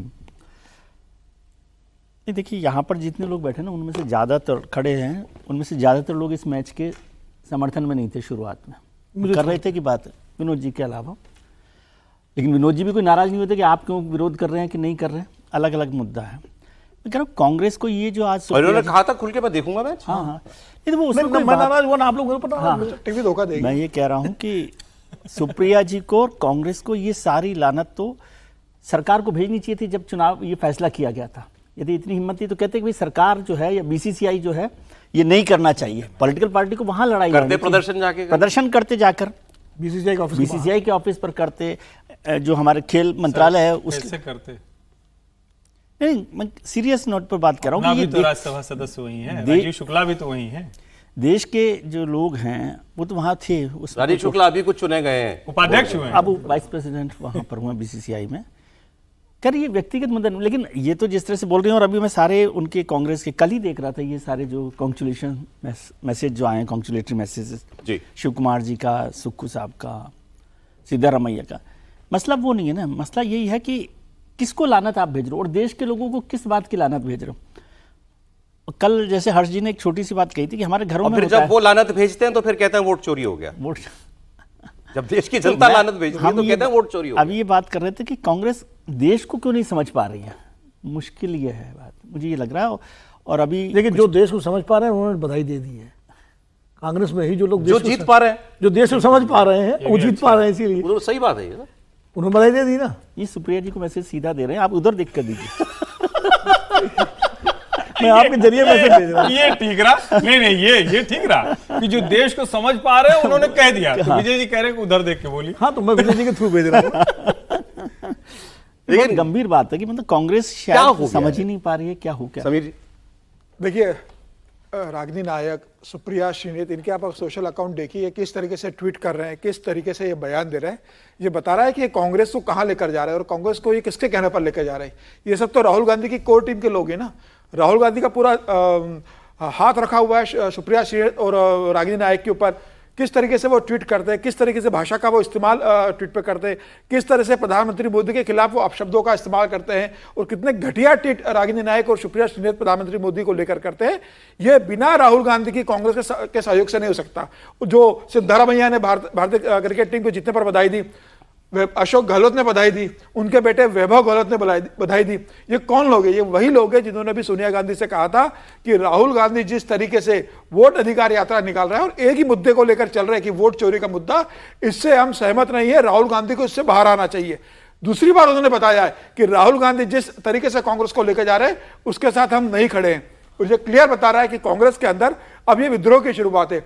Rahul Gandhi tweet नहीं करते हैं, कांग्रेस के आधिकारिक अकाउंट से ट्वीट नहीं हो रहा, प्रियंका गांधी ट्वीट नहीं कर रही, कांग्रेस के राष्ट्रीय अध्यक्ष ट्वीट नहीं कर रहे हैं, लेकिन उसी कर्नाटक से आने वाले सिद्धारमैया कर रहे हैं, डीके शिवकुमार कर रहे हैं, राजस्थान में अशोक गहलोत कर रहे हैं, उनका बेटे वैभव गहलोत कर रहे हैं, दीपेंद्र हुडा कर रहे हैं। तो ये बता रहे हैं कांग्रेस हाईकमान को और राहुल गांधी को कि आप जो कर रहे हो वो कांग्रेस के हित में नहीं है। कांग्रेस ऐसी पार्टी नहीं रही है और हम इसका विरोध करते हैं। मुझे लगता है राहुल गांधी को सीधा सीधा संदेश है कि समय रहते आप सुधर जाइए, वरना हम इसी रास्ते पर चलेंगे। हम देश की जनता की भावनाओं के साथ हैं, हम 140 करोड़ लोगों की भावनाओं के साथ हैं। सही ना सर, ये भावना तो राहुल गांधी की होगा। आपने ठीक कहा, फैसला टॉप लेवल पे हुआ होगा। सर एक लाइन आप कहें तो मैं जोड़ दूं। मैं कह रहा हूं कि सुप्रिया जी को हम लोग इतना नाराज हो रहे हैं। सुप्रिया जी मीडिया के और जो भी आप कहते हो सोशल मीडिया की हेड है, लेकिन वो तो एग्जीक्यूटिव हेड है ना। पार्टी की जो लीडरशिप कहती है उसे एग्जीक्यूट करती है। Exactly, ये तो ऐसा होता है, है। विनोद जी बता सकते हैं कि वहां पर कोई भी कुछ कर सकता है। सर पार्टी की लाइन को वो वहां पर रख रही है। सर पार्टी की लाइन में ये तय हो सकता है कि हमें इस पर बधाई नहीं देनी है क्योंकि हम मैच के खिलाफ थे। ठीक है, ये आपने तय कर लिया। तुमको किसी को कोसने का, गाली देने का किसने अधिकार दे दिया? हम तो नहीं कह रहे कि तुम देखो मैच, तुम्हें देखना चाहिए था, बधाई देनी, तुमने नहीं दी सर। देखिए, मुझे लगता है कि थोड़ा सा समीर जी ने ज़्यादा रीड कर लिया। ये डीके शिवकुमार, अशोक गहलोत, इन सब लोगों ने इमीडिएट बधाई इसलिए दी कि उस वक्त देश जीता और तब कोई पूछता थोड़ी एक नेता से कि बधाई दूंगी ना दूं। तो वो दिल की बात दिल की बात थी, बधाई दे दी। इसमें कोई ऐसा नहीं कि राहुल गांधी के खिलाफ विद्रोह है, ऐसा। हाँ, ये आप बात जरूर है कि सुप्रिया श्रीनेत ने जो वीडियो डाला वो डिस्कस करने के बाद डाला होगा हाईकमान से या अपने नेताओं से, राहुल गांधी से या खड़गे, जो भी जिससे भी बात की होगी, या जयराम रमेश से, केसी वेणुगोपाल से, जो जैसे पहले अहमद पटेल से लोग बात करते थे, अब शायद केसी वेणुगोपाल से बात करते होंगे। तो उसके बाद उन्होंने जो ट्वीट ये डाला जो सोशल मीडिया पे, ये तय करके डाला गया। बाकी लोगों ने जो बधाई दी वो स्पॉन्टेनियस दी, बहुत सारे लोगों ने दी भाई बधाई, अच्छा लगा, देश जीता, टीम हमारी, तो उनको डूब मरना चाहिए, टीम हमारी। अब डूब मरना चाहिए तो मैं कहा अजीब सी भाषा है, डूब क्यों मरना चाहिए भाई? किसी को, देश की टीम को हम बधाई देना, कहेंगे डूब मरे। और 2008 के बाद भी अगर क्रिकेट हुआ है पाकिस्तान के साथ, और क्रिकेट तो अभी तक हुआ है भाई, और मतलब ये ठीक है, बहुत लोग क्रिकेट की मुंबई हमले के बाद 1 साल के अंदर खेला है पाकिस्तान, मुंबई हमले के बाद, उसके बाद हुआ है यार। अहमदाबाद में वर्ल्ड कप मैच हम लोगों ने खेला था, मोदी जी जब देखने गए थे तब भी खेला, उससे पहले भी खेला, लगातार क्रिकेट होता रहा है। मैं ये कह रहा हूँ कि इसका विरोध किया गया पहलगाम के बाद, जब प्रधानमंत्री जी ने कहा कि पानी और क्रिकेट एक साथ नहीं चले, आतंकवाद और क्रिकेट, खून और क्रिकेट एक साथ नहीं चलेंगे। ठीक बात है, उस वक्त एक स्टैंड लिया भारत सरकार ने, बहुत सारे लोगों ने उसका वो किया। कांग्रेस पार्टी कुछ अति राष्ट्रवाद में पहुंच गई, अति जो उसकी पिच नहीं है, ये पिच बीजेपी की है, गलत जा रहे हैं ये। कांग्रेस तो क्रिकेट के पक्ष में रही है हमेशा, 2008 के बाद। जो है ना, तो इस बहस आप को- अपने पिच पे- इंटरेस्टिंग आप अपने पिच पे हट करके दूसरे पिच पे खेलने को जा रहे हैं। आप तो कहिए कि देखिए देखिए मैं मेरे साथ, उनको तो ये कहना चाहिए जो हमारा स्टैंड था वही स्टैंड बीजेपी ने फॉलो किया है। 2008 के बाद हमने भी क्रिकेट खेला और पहलगाम के बाद आप भी क्रिकेट खेल रहे हैं, तब ज्यादा आपकी बात सही होती। बजाय ये कि आप उसी पिच पे चले गए, अरे दूसरे पिच पे क्यों खेल रहे हैं? मैं तो इसको इस रूप में देखता हूँ। नहीं, मैं बात यही कर रहा था क्योंकि कि मैं ये- अपनी बात कहूँ, मैं तो तब भी क्रिकेट समर्थन में था, आप भी क्रिकेट समर्थन में हूँ। मैं कह रहा हूँ अभी जो हम बहस कर रहे हैं कि 2008 के बाद क्रिकेट हुआ, क्रिकेट नहीं हुआ, वो बात खत्म हो गई। बात मैं सुप्रिया जी का जो ट्वीट है ना कि इस देश को लानत है, उस पर बहस कीजिए आप। जो आप कह रहे हैं कि भाई आप हमारे बाप तो नहीं है ना, बाप की बात नहीं। ये एक डेमोक्रेटिक कंट्री में किसी देश में कोई पार्टी जो है इस तरह की बात करे, वो कह दे कि भाई हम उसके साथ नहीं, ये भी कह देती है सुप्रिया जी कि हम इस पर नहीं कुछ कहना चाहते, वो ठीक है। लेकिन आप कह रहे हैं कि वो देश में जिन लोगों ने इसको बधाई दी है वो याद हो तो रणदीप सुरजेवाला ने एक स्टेटमेंट दिया था किसी चुनाव में हरियाणा में कि जो बीजेपी को वोट करते हैं वो राक्षस हैं। राक्षस। और वो राक्षस है कि नहीं है, लेकिन मैं ये कह रहा हूँ ये तो लानत कैसे आप किसको दे रहे हैं, क्या कर रहे हैं। और मैं इससे सहमत नहीं हूँ कि केवल सुप्रिया जी ने ये बात की है बिना लीडरशिप के। तो और वेणुगोपाल जी ने कहा है तो वेणुगोपाल जी ने भी पार्टी लीडरशिप से बात की होगी। हाँ, एक सिस्टम होता है पार्टी में कि उस तरह से तो क्या राहुल गांधी ने कहा कि जाके कहो कि लानत है पूरे हाँ, तो ये मैं कह रहा करोड़ों लोगों हूँ पे, आप जिन्होंने इस मैच पर देखा। आपत्ति जाहिर कीजिए। बिना बाकी तो अब आपत्ति इस पे। 2008 से अब तक क्या हुआ। सर एक लाइन, राहुल गांधी से पूछा होगा, राहुल गांधी इंडिया में है क्या? कोलंबिया में है। राहुल गांधी से पूछा होगा, पूछने बात नहीं करती, कोई कहीं भी हो, अपने मन से किया है सब कल इन्होंने। कोलंबिया की तस्वीरें कांग्रेस ने डाली है उनकी। संचार व्यवस्था तो बहुत स्ट्रांग है यार, कोई कहीं पूछ सकता है। सौरभ जी, विनोद जी ने एक बात कही कि अपनी पिच पर खेलो, उस पिच पर क्यों जा रहे हो। और एक तो ये कि सुप्रिया जी थोड़ा कुछ नहीं तो विनोद जी को सुन लें, थोड़ा आर्टिकुलेट होना सीख लें। जब आप कहते हैं कि लोगों पर लानत है तो ये राष्ट्रवाद की लाइन नहीं है। आप कह रहे हैं राष्ट्रवाद वाली लाइन। अंध राष्ट्रवाद में कहता हूं, वो मतलब किसी तरफ नहीं जा रहे हैं। भारतीय जनता पार्टी राष्ट्रवाद की लाइन लेके क्या कभी देश के लोगों को लानत भेज सकती है? वो ये जरूर कह सकती है कि हाँ पाकिस्तान के खिलाफ इस तरह वो ये सब करेगी, लेकिन देश के लोगों के खिलाफ, देश में जो लोग उनके खिलाफ तो कभी वो बोलने का दुस्साहस, और कोई भी बोलने का दुस्साहस नहीं कर सकता। मुझे तो आज तक कांग्रेस का कोई नेता नहीं याद है जिसने इतना स्तरहीन, इतना घटिया बयान दिया हो। और पता नहीं, मैं नहीं समझ पा रहा हूं कि राहुल कांग्रेस को क्या हो, और इसीलिए मेरा भरोसा पक्का होता जा रहा है कि राहुल कांग्रेस है, कब तक चलेगी, कैसे चलेगी। राहुल कांग्रेस को ये देश का मिजाज ही नहीं समझ में आ रहा है। ये देश जड़ है ही नहीं है। हम कई बार चर्चा करते हैं, अभी इसका संदर्भ नहीं बनता, लेकिन संघ के 100 वर्षों की बात होती। संघ 100 वर्षों में आगे बढ़ता गया क्योंकि उसको लगा कि जहां देश का मन मिजाज जैसे हो उसके हिसाब से खुद को भी और उसके हिसाब से देश की जरूरत के लिहाज दोनों एक दूसरे को बदलते गए। कांग्रेस न खुद बदलने को तैयार है, न उसकी इतनी क्षमता है कि लोगों का मानस बदल सके। बस गाली दे देना है, बस लानत भेज देना है। और एक ये मतलब बड़ा विचित्र सा है, लेकिन आप कांग्रेस के प्रवक्ताओं को देखेंगे ना तो वो अजीब से, उनको लगता है कि अच्छा आज हमने 4 लोगों को गाली दे दी तो बड़ा कमाल का काम कर दिया। किसी को कुछ बोल दिया, दलाल बोल दिया, वो कुछ और शब्द है, चरण चुंबक टाइप बोल दिया। अरे भाई उससे क्या फर्क पड़ेगा जब आप बार बार वही काम कर रहे हैं। तो देश के लोगों को समझ में आ गया, आपकी शब्दावली तक नहीं है, आपका उस तरह से कोई पार्टी का चरित्र नहीं रह गया है। राहुल कांग्रेस देश के खिलाफ खड़ी दिखने लगती है। मैं थोड़ा सा विनोद जी से मैं सहमत हूं। ये मुझे तो कोर्स करेक्शन लग रहा है, और कोर्स करेक्शन में ये और कुएं में कूद गए। कोर्स करेक्शन मैं बताता हूं क्यों सर, मुझे क्यों लग रहा है, क्योंकि ये लड़ाई के 4 दिन बाद तो पूछने लगे थे जहाज कितने गिर गए। देश के विदेश मंत्री ने मुखबिरी कर दी। ये बातें कोई कह सकता है? जंग के बाद पहला सवाल अंदर से उठे, बताओ जहाज कितने गिर गए। फिर उस वक्त कोई कह रहा था कि ये तो पाकिस्तान पूछता है, तो मिर्ची लग रही थी सबको। मुझे तो ऐसा लग रहा है कि वहां से इन्होंने ये सोचा कि नहीं, अब हमको अति राष्ट्रवाद आपने कहा या देखिए, अब कैसे भी प्रूव करो कि हमसे बड़ा राष्ट्रभक्त वो जो है कुछ बोले सर। अति राष्ट्रवाद का जिक्र हुआ। अब कांग्रेस अगर ये अति राष्ट्रवाद की अगर कांग्रेस की परिभाषा है तो कांग्रेस का ही भला हो। कांग्रेस इस तरीके से राजनीति करेगी कि भाई पार्टी कोई नेता बोलने को तैयार नहीं है। वैभव गहलोत से, अशोक गहलोत से कल पूछा गया 24 घंटे मैच के बाद कि कांग्रेस ने इस संदर्भ में आधिकारिक ट्वीट क्यों नहीं किया, आपको क्या लगता है? तो अशोक गहलोत कहते हैं कि नहीं, भारतीय टीम को बहुत बहुत बधाई देना चाहिए और मैं बधाई देता हूं। वैभव गहलोत कहते हैं कि नहीं, मैं बधाई देता हूं।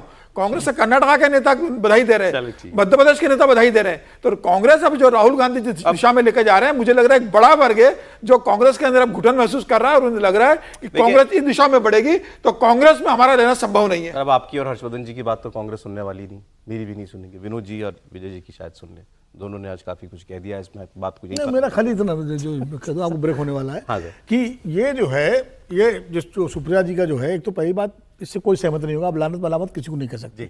इस देश का एक आदमी भी 140 करोड़ में अगर एक अलग तरह की बात करता है तो उसका भी बिल्कुल संविधान। क्या ट्रंप दुनिया के सबसे घातक युद्धों में से एक इजराइल हमास की जंग को रोकने के करीब है?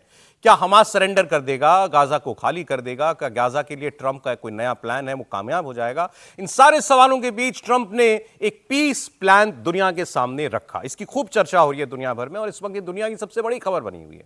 और इसमें अभी आपको ये भी याद होगा जब यूनाइटेड नेशंस में जनरल असेंबली में बहुत सारे मुस्लिम देशों के नेताओं से ट्रंप मिले थे। UAE, Qatar, Pakistan, Jordan, Indonesia, Egypt, Turkey, सब लोगों के नेताओं से उनकी मुलाकात हुई थी। तब ये पता चला था कि वो गाजा के इसी प्लान पर वो बात कर रहे थे। अब उनके इस प्लान में मैं बताऊंगा क्या है, लेकिन इन सारे देशों ने उस प्लान का स्वागत किया। मतलब ट्रंप ने पहला काम ये किया कि सारे अरब मुल्कों को और मुस्लिम देशों को, बड़े बड़े मुस्लिम देशों को, इंडोनेशिया भी इसमें शामिल है, उनको तैयार किया कि मैं एक ये प्लान रखना चाहता हूं। अब आप गाजा के लोगों पर, जो फिलिस्तीन की मांग का समर्थन करते हैं उन लोगों को और हमास को, इनको मनाने का काम आप कीजिए। आप इनके अगर आप इस डील के पक्ष में आ जाते हैं तो फिर शांति हो सकती है। दूसरा पक्ष था नेतन्याहू का। नेतन्याहू खुल के कह चुके थे मैं फिलिस्तीन बनने नहीं दूंगा और हमास को जिंदा नहीं रहने दूंगा। तो इस डील में ऐसा क्या है? नेतन्याहू पहुंचे व्हाइट हाउस, उनकी मुलाकात हुई, काफी देर तक मुलाकात चली, फिर एक जॉइंट प्रेस कॉन्फ्रेंस हुई और उसके बाद फिर एक 20 सूत्रीय प्लान ट्रंप ने जारी किया जिसमें गाजा में शांति कराने के लिए उन्होंने बहुत सारी बातें कही हैं। जैसे उसमें उन्होंने ये कहा है कि 72 घंटों के अंदर हमास को सारे बंधक जिंदा या मुर्दा छोड़ने पड़ेंगे, हमास को हथियार डालने पड़ेंगे। उन्होंने कहा है कि गाजा में से किसी को हम बाहर जाने के लिए नहीं कहेंगे, मतलब गाजा में जो रहना चाहता है वो गाजा में रहेगा और जो लोग बाहर गाजा छोड़कर जाना चाहते हैं किसी और दूसरे देश में, उनको सेफ पैसेज दिया जाएगा। हमास के लोगों को भी अगर वो हथियार डालते हैं और गाजा में नहीं रहना चाहते तो उनको सेफ पैसेज देंगे। लेकिन साथ साथ ये भी कहा ट्रंप ने कि अगर हमास इस डील के लिए राजी नहीं हुआ तो नेतन्याहू मेरे बगल में खड़े हैं, इनको फ्री हैंड है, इनको जो करना है करें। और नेतन्याहू ने भी कहा कि रास्ता अब एक ही है, हमास माने, नहीं तो मैं जो कर रहा हूं वो तो मैं कर ही रहा हूं और बाकी दुनिया अब हमारे साथ है। तो ट्रंप ने एक काम तो कर लिया, इजराइल को मना लिया और मुस्लिम दुनिया को मना लिया। अब रह गया बीच में केवल हमास। हमास की तरफ से कोई आधिकारिक प्रतिक्रिया आई नहीं है क्योंकि एक तो उसकी कौन सी पॉलिटिकल लीडरशिप जिंदा है ये भी नहीं पता रहता। अभी कतर पर भी हमला कर दिया था इजराइल ने, लेकिन जो कुछ खबरें छपी हैं कुछ हमास के लीडरशिप के हवाले से, उसमें उन्होंने ये कहा कि हमने अभी प्लान देखा नहीं है, हमारे पास किसी ने भेजा नहीं है प्लान। यहां लाइव प्रेस कॉन्फ्रेंस में बता दिया गया, लेकिन हमारे पास कोई प्रपोजल आएगा तो हम उसको देख करके बताएंगे कि हमको क्या करना है। जो हमास 2.5-3 साल से इजराइल से जंग लड़ रहा है, क्या वो इतनी आसानी से हथियार डाल के चला जाएगा? या फिर ये सब ट्रंप ने दुनिया को एक तरफ मना करके नेतन्याहू को खुली छूट दे दी कि अब तुम इसका खात्मा करो, अब तुमको कोई कुछ नहीं कहेगा, क्योंकि अब ओनस हमने दे दिया, डाल दिया हमास के ऊपर कि अब यही लोग हैं जो कि शांति नहीं चाहते हैं। तो मैं आपको ये जरा बातें सुनवा देता हूं जिस प्रेस कॉन्फ्रेंस में कही गई हैं नेतन्याहू और ट्रंप दोनों की तरफ से। But if accepted by Hamas, this proposal calls for the release of all remaining hostages immediately, but in no case more than 72 hours. and it means the immediate end to the war itself, not just Gaza, to demilitarize Gaza, and that's quickly. Decommission the military capabilities of Hamas and all other terror organizations. Do that immediately. If they're unable to do so, then Israel would have the absolute right and actually our full backing, the U.S. But if not, as you know, Bibi, you'd have our full backing to do what you would have to do. I support your plan to end the war in Gaza, which achieves our war aims. It will bring back to Israel all our hostages, dismantle Hamas's military capabilities, end its political rule, and ensure that Gaza never again poses a threat to Israel. I think we should understand that we're giving everybody a chance to have this done peacefully, something that will achieve all our war objectives without any further bloodshed. But if Hamas rejects your plan, Mr. President, or if they supposedly accept it and then basically do everything to counter it, then Israel will finish the job by itself. This can be done the easy way, or it can be done the hard way. President Trump की इस पहल का प्रधानमंत्री नरेंद्र मोदी ने भी स्वागत किया है। उन्होंने एक्स पर अपने ऑफिशियल हैंडल से पोस्ट करके लिखा है कि मैं गाजा में युद्ध समाप्ति की राष्ट्रपति ट्रंप की इस पहल का समर्थन करता हूं और ऐसा करना इजरायल और फिलिस्तीन दोनों के विकास के लिए बेहतर है। शांति, सुरक्षा और डेवलपमेंट ही आज की जरूरत है। प्राइम मिनिस्टर मोदी ने सभी पक्षों से अपील करते हुए कहा कि ट्रंप की इस योजना का समर्थन किया जाए, शांति के इस मार्ग पर चलने के लिए सब लोग राजी हो। तो ये प्रधानमंत्री का रुख है, भारत का रुख है। अरब देशों ने भी ट्रंप के पीस प्लान को पास कर दिया, समर्थन दे दिया। पाकिस्तान ने भी गाजा में शांति समझौते को लेकर खुशी जताई। सऊदी अरब, कतर, इंडोनेशिया, पाकिस्तान, जॉर्डन, तुर्की, मिस्र, इन्होंने गाजा में युद्ध समाप्ति की पहल का स्वागत किया है। एक चीज और आपको बता दूं, क्योंकि इसमें कतर जो था एक बड़ा मीडिएटर बना हुआ था और कतर पर जब इजरायल ने हमला किया तो ट्रंप भी बड़े नाराज हुए थे। कल व्हाइट हाउस में ट्रंप ने फोन मिलाया जो प्रधानमंत्री हैं कतर के, उनको, अल थानी को, और उनसे बात कराई नेतन्याहू की, और नेतन्याहू ने माफी मांगी उनसे कि मैंने आप पर हमला किया, ये गलत था, मुझे नहीं करना चाहिए था। इसका पूरा एक प्रेस रिलीज जो है वो कतर ने जारी किया है और उसमें उन्होंने कहा है कि उन्होंने ट्रंप के लिए ज्यादा कोई बात, नेतन्याहू का ज्यादा जिक्र नहीं किया, इतना कहा कि इन्होंने हमसे माफी मांगी है 9 सितंबर को जिन्होंने हमारे ऊपर हमला किया था और हमारा एक नागरिक उसके अंदर मारा गया था। अब सर ये प्लान क्या है ये भी मैं आपको बता देता हूं। इस प्लान में नेतन्याहू को भी कुछ पीछे हटना पड़ा है। उनसे पहली शर्त तो उन पे रखी गई कि आप गाजा पर कब्जा नहीं करेंगे, आपको गाजा खाली करना पड़ेगा, वक्त लगेगा लेकिन आप खाली करेंगे। वेस्ट बैंक पर भी आप कब्जा नहीं करेंगे, वहां जो चल रही है पीएलए की सरकार वो वहां पर चलती रहेगी और एक 2 स्टेट सोल्यूशन गाजा और वेस्ट बैंक दोनों को मिलाकर के भविष्य में सोचा जाएगा। तो ये उनसे भी कहा गया है। एक बोर्ड बनाया जाएगा, डेवलपमेंट बोर्ड बनाया जाएगा, उसके अध्यक्ष होंगे राष्ट्रपति ट्रंप खुद। इसमें जो टोनी ब्लेयर पूर्व प्रधानमंत्री हैं यूके के, ब्रिटेन के, वो भी उसके अंदर शामिल होंगे। एक इंटरनेशनल फोर्स वहां पर तैनात की जाएगी और बहुत मुमकिन है कि ये सारे जो मुस्लिम देश हैं इनकी फौजें वहां पर भेजी जाएं। तो जब जैसे जैसे पीछे हटता जाएगा इजराइल वहां से, ये जो फौज है ये वहां पर टेक ओवर करती रहेगी। वो यूएन पीस कीपिंग फोर्स की तरह उसको एक इंटरनेशनल फोर्स का इन्होंने कुछ जो है वो नाम दे दिया है। और एक मैप भी है, अगर वो मैप है तो चला दीजिए कि अभी गाजा में कहां पर किस जगह पर इजराइल की वो सेना तैनात है और कैसे वो ग्रेजुअली पीछे हटेगी। एक D radicalise terror free zone बनाया जाएगा, गाजा का रीडेवलपमेंट किया जाएगा। इसके बाद 72 घंटे के अंदर हमास को सारे हॉस्टेज छोड़ने पड़ेंगे। इसके बदले में इजराइल भी 250 लोगों को जो है वो छोड़ेगा। इसके अलावा एक टेम्पररी ट्रांजिशनल गवर्नमेंट जो है वो वहां पर बनाई जाएगी और इसके बाद फुल एड जो है गाजा को वो मिलनी शुरू हो जाएगी। ये भी जो है बताया गया, एक स्पेशल इकोनॉमिक जोन बनाया जाएगा, किसी को गाजा छोड़ने के लिए मजबूर नहीं किया जाएगा। हमास को लेकिन गाजा छोड़ना पड़ेगा। ये कहानी है अभी तक। अब सर 2 बातें हैं इसमें, क्या ये ट्रंप ने जो है एक अच्छी डिप्लोमेसी की है इस बहाने और एक शांति का रास्ता निकल रहा है क्या, और क्या इजराइल पूरी तरह ऑन बोर्ड है? हमास आपको लगता है इसको मान लेगा? इजराइल तो मेरे ख्याल से ऑन बोर्ड है ही। उनके साथ ये भी ट्रम्प कह ने दिया किया कि है। तुम नहीं तो मारो। और इसमें एक बड़ा काम जो हुआ ना, पूरी एक्सरसाइज, जैसे ट्रम्प साहब तो कुछ कुछ बोलते ही रहते हैं हमेशा, जो मुस्लिम कंट्रीज़ हैं उनका भी समर्थन उनको मिल गया है, तो वो भी वहाँ पर उसके लिए मतलब आगे बढ़ने का एक रास्ता मुझे दिखाई देता है। टर्की जैसे देश भी उसमें शामिल है, पाकिस्तान तो खैर शामिल है ही, तो एक रास्ता थोड़ा सा बनता है। और भारत में जैसे प्रधानमंत्री ने पोस्ट किया है, तो भारत तो हमेशा ही शांति के समर्थन में रहा है, लेकिन ये इतना आसान काम है क्या हमास उसको मान लेगा? और जो एक कंडीशन के तौर पे कहा गया कि विद इन 72 आवर्स डेडलाइन है। हाँ, ये डेडलाइन है।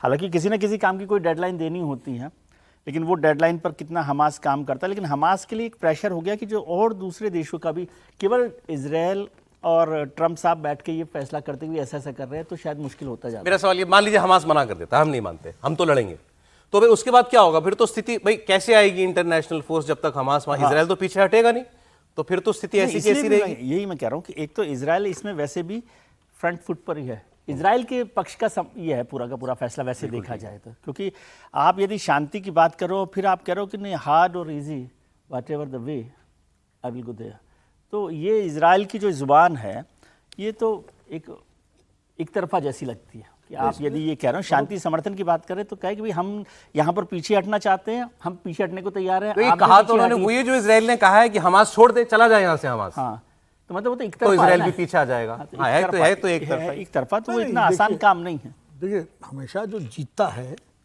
तो फैसला तो एक तरफा ही होता है। आमतौर पर कहते हैं ना कि समझौते की मेज पर तब बैठो जब सामने वाली कनपटी पर आपकी पिस्तौल टंगी हो, लगी हो, तो पुरानी कहावत है। तो जाहिर है, लेकिन हमास के सामने क्या चाह रहा है? हमास की बैकिंग क्या है? हमास को हथियार, हमास को पैसे, सब कुछ तो मुस्लिम देशों से मिलता है, via Qatar, via Lebanon, via वो जॉर्डन, ये सारे जो देश हैं उन्हीं के सारे। अगर ये मुस्लिम देश, अरब देश, इस्लामिक देश जो है, अगर इस समझौते के इस फार्मूले के पक्ष में आ गए हैं या आते दिख रहे हैं, तो हमास भी देर समय मजबूरी होगी उसकी आना, क्योंकि जब सप्लाई लाइन ही अभी कट जाएगी तो आप क्या करेंगे? तो मुझे लगता है कि हो सकता है हमास थोड़ा दबाव डाले, कुछ कंसेशन। आप जो भी कह रहे हैं, आपको लगता है ये जो मुस्लिम देशों को इन्होंने मनाया है या बात की है, उसमें उन्होंने इनको ये कहा होगा कि अब आप हमास का समर्थन बंद कीजिए? बिल्कुल, ये तो पहली शर्त होगी, ठीक क्योंकि हमास है ना इस पूरे का, हमास इन्हीं के समर्थन, इन्हीं के टेबल पर उसके खाद पानी साथ जिंदा है। सही बात है। हमास क्या है? हमास कोई कंट्री थोड़ी है। तो इसलिए मुझे लगता है कि हमास भी, हो सकता है हमास एक दो अपनी इनके माध्यम से कुछ कंसेशन मांगे, कुछ समय सीमा बढ़ाने की बात करे, तो वो कुछ हो सकता है, लेकिन मोटे मोटे तौर पर मुझे लगता है फार्मूला यही बनेगा। तो सबसे बड़ा जो इजराइल के खिलाफ गया वो कतर पर हमला करना गया। जब कतर पर हमला किया, उसके बाद कतर ने डोनाल्ड ट्रंप को बहुत स्पष्ट बता दिया कि इजराइल अगर अपने कदम पीछे नहीं खींचता और माफी नहीं मांगता है, तो आपसे जो 20 लाख करोड़ रुपए का, जब आप 2025 मई में दोहा आए थे और हमने जो 20 लाख करोड़ रुपए का आपसे करार किया है, उसे निरस्त करेंगे। और इसके अलावा मिडिल ईस्ट में जो आपका सबसे बड़ा कतर में आपका जो एयरबेस है, उसमें हम कटौती करेंगे। तो उसके बाद ट्रंप को लगा कि अब कतर जिस तरीके से ट्रंप के पर कतरने की शुरुआत करने की कोशिश कर रहा था, उसके बाद ट्रंप को लगा कि अब इजराइल को समझाना पड़ेगा। और जिस तरीके से यूएन की बैठक में 193 कंट्रीज में से 152 से ज्यादा कंट्रीज ने जिस तरीके से फिलिस्तीन को समर्थन दिया कि भाई हम स्वतंत्र राष्ट्र मानते, 2 राष्ट्र के सिद्धांत को, उसके बाद लगा कि ब्रिटेन, फ्रांस सब समर्थन दे रहे हैं।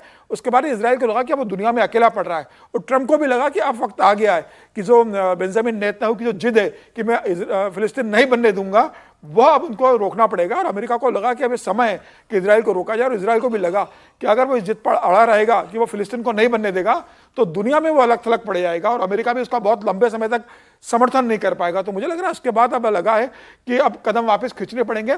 ये बात सही है कि हमास को वहां से खत्म होना जरूरी है, लेकिन फिलिस्तीन को मान्यता देना और फिलिस्तीन को मान्यता देने की जो इजराइल ने जो दिखाया है मन, मुझे लग रहा है एक बहुत बड़ा एक चेंज है नेतन्याहू के। सर, इसमें सवाल यही है, आप ये कैसे तय करोगे कि हमास खत्म हो गया? अब इसमें सौदे में माफ कीजिएगा, ये मैं पढ़ रहा हूँ हर्षवर्धन जी, कि जो हमास के लोग ये कहते हैं कि हम को एग्जिस्टेंस में बिलीव करते हैं, पीसफुली हम एक साथ रहने के लिए तैयार हैं, वो रहने दिए जाएंगे, और जो नहीं रहना चाहते हैं इजराइल के पड़ोसी बनकर, उनको जाने दिया जाएगा। तो वो जो वहां रह जाएगा वो दोबारा कभी बंदूक नहीं उठाएगा, इसकी क्या गारंटी? इजराइल ने कहा क्या था, नेतन्याहू ने क्या कहा? जो लोग मेरे पड़ोस में आकर, मेरे घर में घुसकर मेरे 1200-1300 लोगों को मार कर चले गए, मैं उनको अपना पड़ोसी कैसे बना सकता हूं दोबारा? तो आप वही रहे हो उसमें, हमास जो रहना चाहता है, लेकिन शांति से रहना पड़ेगा। आप कैसे तय करेंगे भाई? देखिए, जो समझौता हुआ है एक तो वो पक्ष है कतर एक लाइन बता दूं मुझे मैप, क्योंकि मैंने कहा था तो इसमें जो अभी आपको जो ये नीली लकीर अंदर की तरफ दिखाई दे रही है, अभी इजराइल की सेना वहां पर है। गाजा का इलाका, गाजा की जो ये गाजा पट्टी है पूरी, गाजा पट्टी जो नीली लकीर अंदर का छोटा हिस्सा जो दिखाई दे रहा गजा है उसका नाम अरबी, वहां पर अभी इजराइल की सेना तैनात है। और ये जो पीछे जो पीली और लाल लकीरें आपको दिख रही हैं, ये फेजेस में यहां तक आएगी इजराइल की सेना। और फिर अगर आप गौर करेंगे तो जो इसकी बॉर्डर है बिल्कुल, वो बॉर्डर भी आपको थोड़ा बोल्ड दिखाई दे रहा होगा गहरे नीले रंग में।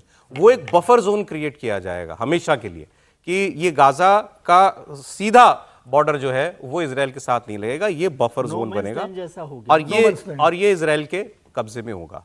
नहीं, नो मैंस लैंड नहीं सर, ये बफर जोन इजराइल कंट्रोल करेगा, लेकिन मतलब एक तरह से उसको उसी ये तरह से मुझे यूज करेंगे। एक डिस्टेंस चाहिए, इजराइल कब्जा करे लेकिन उसमें कोई इजराइल की टेरिटरी नहीं होगी, बफर जोन होगा, कंट्रोल्ड बाय इजराइल। जी जी आप बोलिए। नहीं देखिए, बड़ा ये प्लान जो है ना, ये यूं लगता है कि जैसे अमेरिका, कतर और इजराइल ने ये बातचीत करने से पहले बहुत अच्छे से बैठ के इसको तय किया। यूएनजीए की बैठक से पहले फिलिस्तीन के जो प्रधानमंत्री हैं उन्होंने एक बात कही थी। उन्होंने कहा कि हमास को हम कोई निर्णय लेने का अधिकार नहीं दे सकते, नंबर एक। हमास के पास वहाँ कोई पावर नहीं होनी चाहिए। तो एक तरह से जो पूरी गाजा पट्टी के मामले में जो कहें तो नेतन्याहू और फिलिस्तीनी प्रधानमंत्री एक जैसी बात कर रहे थे। कतर पर जो हमला इजराइल ने किया, अब उसको दो तरह से देख सकते हैं। एक बात ये ठीक है कि कतर पर हमला हुआ तो कतर तो बौखलाया, कतर इतना ताकतवर है, पैसे हैं, अमेरिका का एयरबेस है। लेकिन उसका दूसरा पहलू आप समझिए कि इजराइल अगर इतना मनबड़ हो गया कि उसने कतर पर भी मिसाइलें दाग दी, तो एक थोड़ा सा मिडल पॉइंट लाने की बात हुई। और सबसे उसकी पहली शर्त थी कि नेतन्याहू झुकते हुए दिखेंगे। नेतन्याहू ने माफी मांग ली। नेतन्याहू ने कहा कि कतर में जो कुछ हुआ, हमारी मिसाइल में जो कतर के सर्विसमैन मारे गए, मैंने माफी मांग ली।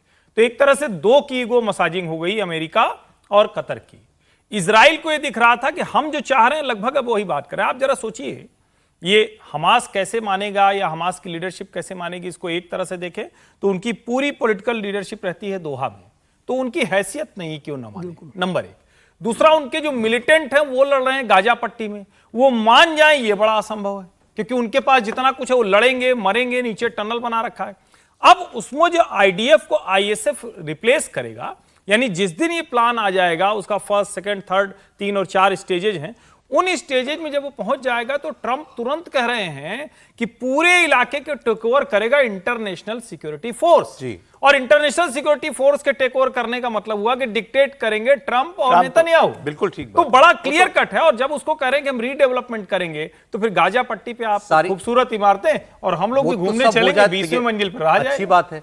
ये भी कहा कि जो नीचे सारा टनल सिस्टम बना रखा था हमास ने, वो सारा ध्वस्त किया जाएगा। लेकिन जो विनोद जी ने कहा वो की बात है, हमास लड़ अब भी इसलिए पा रहा है कि उसको हथियार और लड़ाके मिल रहे हैं, कहीं से मदद आ रही है। तो ये जितने मुस्लिम देशों से बात की है, क्या ये वाकई में ईमानदारी से हमास को मदद देना, हथियार देना बंद करेंगे?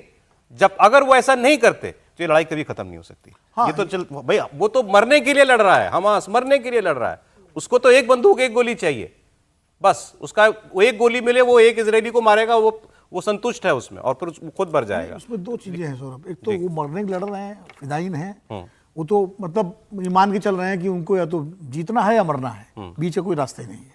दूसरा, ह्यूमन शील्ड है ना उनके पीछे, जो पूरा गजा के लाखों लोग हैं, 6 लाख 8 लाख लोग जो है, वो ह्यूमन शील्ड भी है, जिस वजह से इसराइल के लिए मतलब 60,000 लोग मारने के बाद भी वो घुस नहीं पाए, 3 साल से अभी तक जो है छुड़ा नहीं पाए, वो भी उनकी एक ताकत है। लेकिन जब समझौता हो जाएगा और ये ह्यूमन शील्ड हट जाएगी और सप्लाई लाइन रुक जाएगी, भाई कतर जैसा कि भी हर्षवर्धन जी भी कहते, सारी लीडरशिप तो दुआ में है, ये सब हो तो तब शांति आएगी सर। और लड़ाकों की जो बात है, लड़ाके हो सकता है छोटे गिरोहों के रूप में रहें, लेकिन हमास एज ए एंटिटी रहना फिर मुश्किल होगा उनके लिए, अगर समझौता ये जमीन पर आता है तो। अब युद्ध तो नहीं, लेकिन इस वक्त पीओके में जो कुछ हो रहा है, वहाँ जो जिस तरीके से लोग पाकिस्तान की सरकार और सेना के खिलाफ खड़े हो रहे हैं, वो भी आपको देखना चाहिए। पीओके में वहाँ की सरकार के खिलाफ प्रदर्शन हिंसक हो गया है, और कल तो बड़ा ज़बरदस्त वहाँ पर प्रदर्शन किया। हज़ारों लोग सड़कों पर उतर आए थे, पाकिस्तान की सरकार के खिलाफ प्रदर्शन कर रहे थे। ये ज़्यादा ऑटोनॉमी की मांग कर रहे हैं, ये अपने लिए राशन पानी की व्यवस्था की मांग कर रहे हैं, ये कह रहे हैं हमको सस्ते दामों पर अनाज दीजिए, आटा दीजिए, बिल्कुल बुनियादी ज़रूरतों की बिजली दीजिए, ये लोगों की मांग है। निहत्थे लोगों पर कल पीओके में पाकिस्तान की सेना ने गोली चलाई, इसमें 2 लोगों की मौत हो गई और 20 से ज़्यादा लोग घायल हो गए। कई सारी तस्वीरें वो चला दीजिए ज़रा, इसमें गोलियां आपको साफ चलती हुई दिखाई देंगी, लोगों के ऊपर गोलियां चल रही हैं, ये तस्वीरें वहां से आई हैं।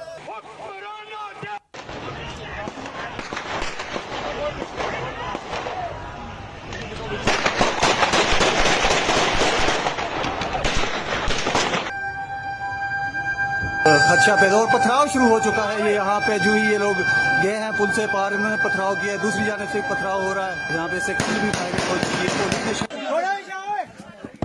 तो ये पीओके में इस वक्त हो रहा है और कल के प्रदर्शन के लिए कई हजार पुलिस वाले और सैनिक पंजाब का जो पाकिस्तान का जो पंजाब सूबा है वहां से उन्होंने बुलाया, क्योंकि वो उनका मेन बेस है आर्मी का भी और पुलिस का भी काबू में करने के लिए। और ये एक अवामी एक्शन कमेटी ऐसे करके है। इसको मैं देख रहा था पाकिस्तान की मीडिया में, लोग कह रहे थे कि ये तो रॉ के स्लीपर एजेंट हैं, तो रॉ के लोग हैं, रॉ ने अपने लोग एक्टिव कर दिए हैं भारत ने। वो लोग आटा मांग रहे हैं भाई, उनको आप कह रहे हो कि ये किसी के एजेंट है। वो खाना, सस्ता खाना अपने लोगों के लिए मांग रहे हैं। वो ये चाह रहे हैं कि हमको जो है कि बंधुआ की तरह ट्रीट मत करो, क्योंकि वहाँ पर उनके सारे अख्तियार जो हैं वो जो केंद्र की सरकार है पाकिस्तान की उन्होंने ले रखे हैं। आपको लेकिन पाकिस्तान से एक तस्वीर दिखाता हूँ, आपको देख आपका दिल खुश हो जाएगा देखकर। एशिया कप में भारत जीता, भारत में खूब पटाखे चले, पाकिस्तान में जय हिंद के नारे लगे। आप सुन लीजिए पहले।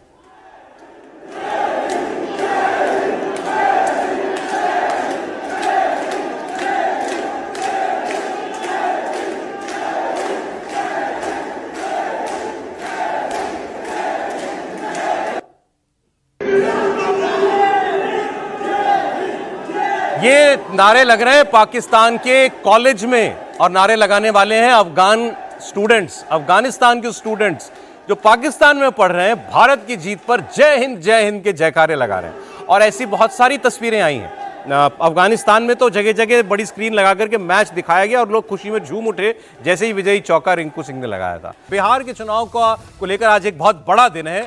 बिहार में ये स्पेशल इंटेंसिव रिवीजन की ड्राइव जो इलेक्शन कमीशन ने चलाई, इस पर जो घमासान मचा, उसी के बीच चुनाव आयोग आज फाइनल वोटर लिस्ट जारी कर देगा।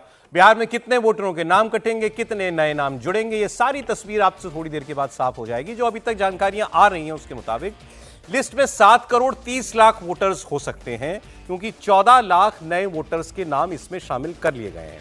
आपको बता दें, इससे पहले चुनाव आयोग ने 1 अगस्त को पहला ड्राफ्ट निकाला था, इसमें 7 करोड़ 24 लाख वोटरों के नाम थे। बिहार में 22 साल के बाद वोटर लिस्ट में यह स्पेशल इंटेंसिव रिवीजन हुआ है और एसआईआर शुरू होने से पहले कुल वोटरों की संख्या थी 7 करोड़ 89 लाख। लेकिन एसआईआर के दौरान 65 लाख वोटरों के नाम इसमें से काट दिए गए थे। ये वो वोटर थे जिनको मृत पाया गया, जिन्होंने 1-2 जगह वोट बना रखा था, आज वो शिफ्ट हो गए थे। 1 अगस्त को जो लिस्ट जारी हुई उसमें 7 करोड़ 24 लाख वोटर बचे थे। अब वोटर लिस्ट में जिन 65 लाख लोगों के नाम काटे गए थे उनमें से 22 लाख वोटर्स अब एग्जिस्ट नहीं करते थे, डेथ हो चुकी थी। 36 लाख वोटर्स पलायन कर गए थे या वो बीएलए को मिले नहीं थे, और 7 लाख वोटरों के 2-2 जगह पर नाम थे।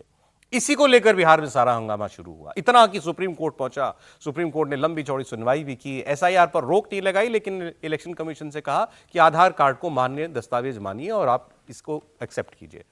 14 लाख नए वोटर्स के नाम अब अगर जुड़ रहे हैं तो जो लिस्ट आएगी, इसी से ये अंदाजा आ रहा है मोटा मोटा कि 7 करोड़ 30 लाख वोटर इसके अंदर हो सकते हैं। मतलब पूर्व की लिस्ट से 60 लाख के करीब वोटर कम होंगे। सारी राष्ट्रीय पार्टियों को मुफ्त में हार्ड कॉपी, सॉफ्ट कॉपी इस वोटर लिस्ट की दी जाएगी। सारी क्षेत्रीय दलों को उपलब्ध करा दिया जाएगा, हालांकि उन्हें इसके लिए थोड़ा पैसा देना पड़ेगा। तो ये जो है वो टोटल नाम नंबर जो आ रहा है 60 लाख वोटर पिछली बार से कुछ कम हो सकते हैं। मुख्य चुनाव आयुक्त ज्ञानेश कुमार बिहार चुनाव को लेकर आज एक बहुत बड़ी समीक्षा बैठक भी कर रहे हैं वर्चुअली। इसमें सारे जिलों के 38 जिलों के डीएम, बिहार के एसपी, सभी प्रमंडलों के आयुक्त, आईजी, डीआईजी सब शामिल होंगे। उनसे चुनाव के दौरान सुरक्षा व्यवस्था को लेकर बात होगी। बताया जा रहा है कि नवरात्रि के बाद 4 या 5 अक्टूबर को मुख्य चुनाव आयुक्त ज्ञानेश कुमार समेत आयोग के तीनों कमिश्नर्स जो हैं वो बिहार जाएंगे और वहां पर एक फाइनल समीक्षा करेंगे और 6 या 7 अक्टूबर को बिहार की चुनाव की तारीख का ऐलान हो जाएगा। सोर्सेज ये भी बता रहे हैं कि इस बार बिहार विधानसभा चुनाव 3 चरणों में हो सकता है। छठ पर्व के बाद 5 से 15 नवंबर के बीच में इलेक्शन हो सकता है। तो आज एक ये बड़ा दिन है। अब देखिए इस पर हंगामा होता है कि नहीं होता है, क्योंकि एक वक्त तो चुनाव बॉयकॉट करने तक तेजस्वी यादव इस बात को लेकर के चले गए थे। आज सर फाइनल लिस्ट आ जाएगी। देखिए फाइनल लिस्ट आ जाएगी और मुझे लगता है कि जो 7 करोड़ 30 लाख की बात हो रही है, विपक्ष भी उसकी समीक्षा करेगा अपने तरीके से। जो लोग एसआईआर को लेकर के सुप्रीम कोर्ट गए थे वो भी उसका विश्लेषण करेंगे और उसमें और 7 या 8 तारीख को शायद सुप्रीम कोर्ट ने सुनवाई फिर है इसकी फाइनल हियरिंग जो है, और सुप्रीम कोर्ट ने कहा था अगर मुझे किसी भी स्टेज पे गड़बड़ी मिली तो मैं रद्द कर दूंगा। रद्द कर दूंगा। तो अब वो लोग तो निकालेंगे कि कोई गड़बड़ी हो, जैसे 65 लाख नाम कटे, 7 करोड़ 80 लाख के आसपास पहले थे वोटर, 89 लाख के 89 आसपास। उसमें से 65 लाख कम हुए तो 7 करोड़ 24 लाख बचे, 14 लाख और जुड़े तो 16,93,000। हाँ, तो 17 लाख के आसपास मोटा मोटा 60 लाख नाम कम हो गए। तो मुझे लगता है नहीं, ये मुझे थोड़ा गणित समझ में नहीं आ रहा है, मुझे खुद नहीं समझ में आ रहा कि 65 लाख में से अगर आप 16 लाख घटा दीजिए तो उतने ही कम होने चाहिए ना। जैसे 7 करोड़ 89 लाख जी ये थे, 65 लाख कम कर दीजिए, 7 करोड़ 24 लाख के आसपास बचे जी। 7 करोड़ 24 लाख में 16 लाख जोड़ दीजिए, 40 तो नए जुड़े तो 40 होने चाहिए। 30 ये 10 लाख कहाँ चले गए? वही सर, बात मोटा मोटा 50 और 60 लाख के बीच आ जाएगी है वो एक तो ये, दूसरा कि बिहार की आबादी भी तो बढ़ी होगी, कुछ मान लीजिए जो मर गए वो हटाए गए, तो 16 लाख जो ये नए वोटर जुड़े, मुझे लगता है आबादी बढ़ी ये नए वाले हैं। हाँ, तो उसमें आबादी जिस रेशो में बढ़ी, क्या उस रेशो में वोटर लिस्ट में इजाफा हुआ है?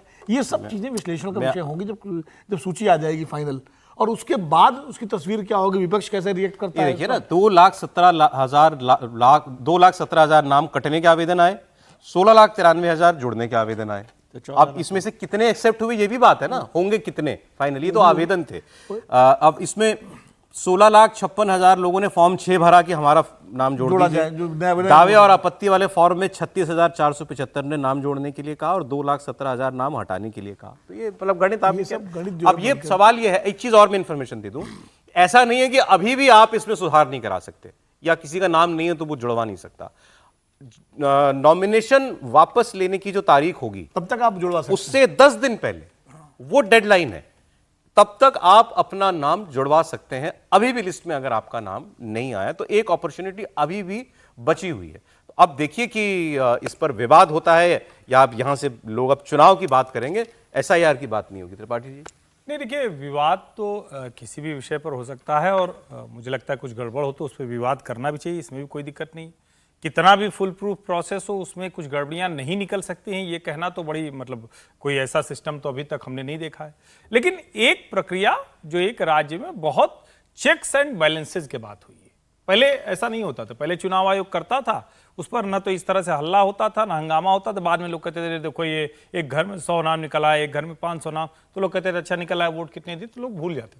इस बार चेक्स एंड बैलेंसेज लगे। आप ये कह सकते हैं कि राहुल गांधी बहुत एक्सट्रीम चले गए, वोट चोरी जैसा शब्द इस्तेमाल किया जो बचना चाहिए था उससे, क्योंकि ऐसा कुछ था नहीं। लेकिन ठीक है, इस बहाने प्रक्रिया सुधर रही, इस बहाने चुनाव आयोग ने 6 महीने में 30 से अधिक बदलाव किए हैं, इस बहाने सुप्रीम कोर्ट की मॉनिटरिंग में पूरा का पूरा SIR हुआ, इस बहाने यह भी तय हो रहा है कि आप जो कागज जमा करेंगे सही नहीं दे रहे हैं तो आपको भी डर लग रहा है, मतलब जो देने वाला है ना वो भी डरा हुआ है कि कहीं कुछ गड़बड़ हुआ तो हम स्क्रूटनी में फंस जाएंगे। इस बहाने जितना कुछ बेहतर होना था वो करने की कोशिश की गई। अब इससे बेहतर कुछ है तो वो भी करने का प्रयास करना चाहिए। लेकिन मुझे लगता है कि ये बड़ी शानदार सूची आ रही है, इस सूची में जो भी गड़बड़ियां होंगी उसको ठीक करने का अगर सर्वोच्च न्यायालय को लगे देगा, नहीं तो यही पूरे देश की SIR की प्रक्रिया होनी चाहिए। और हम उम्मीद करते हैं कि आने वाले समय में देश में एक व्यक्ति का 2 जगह नाम नहीं गए।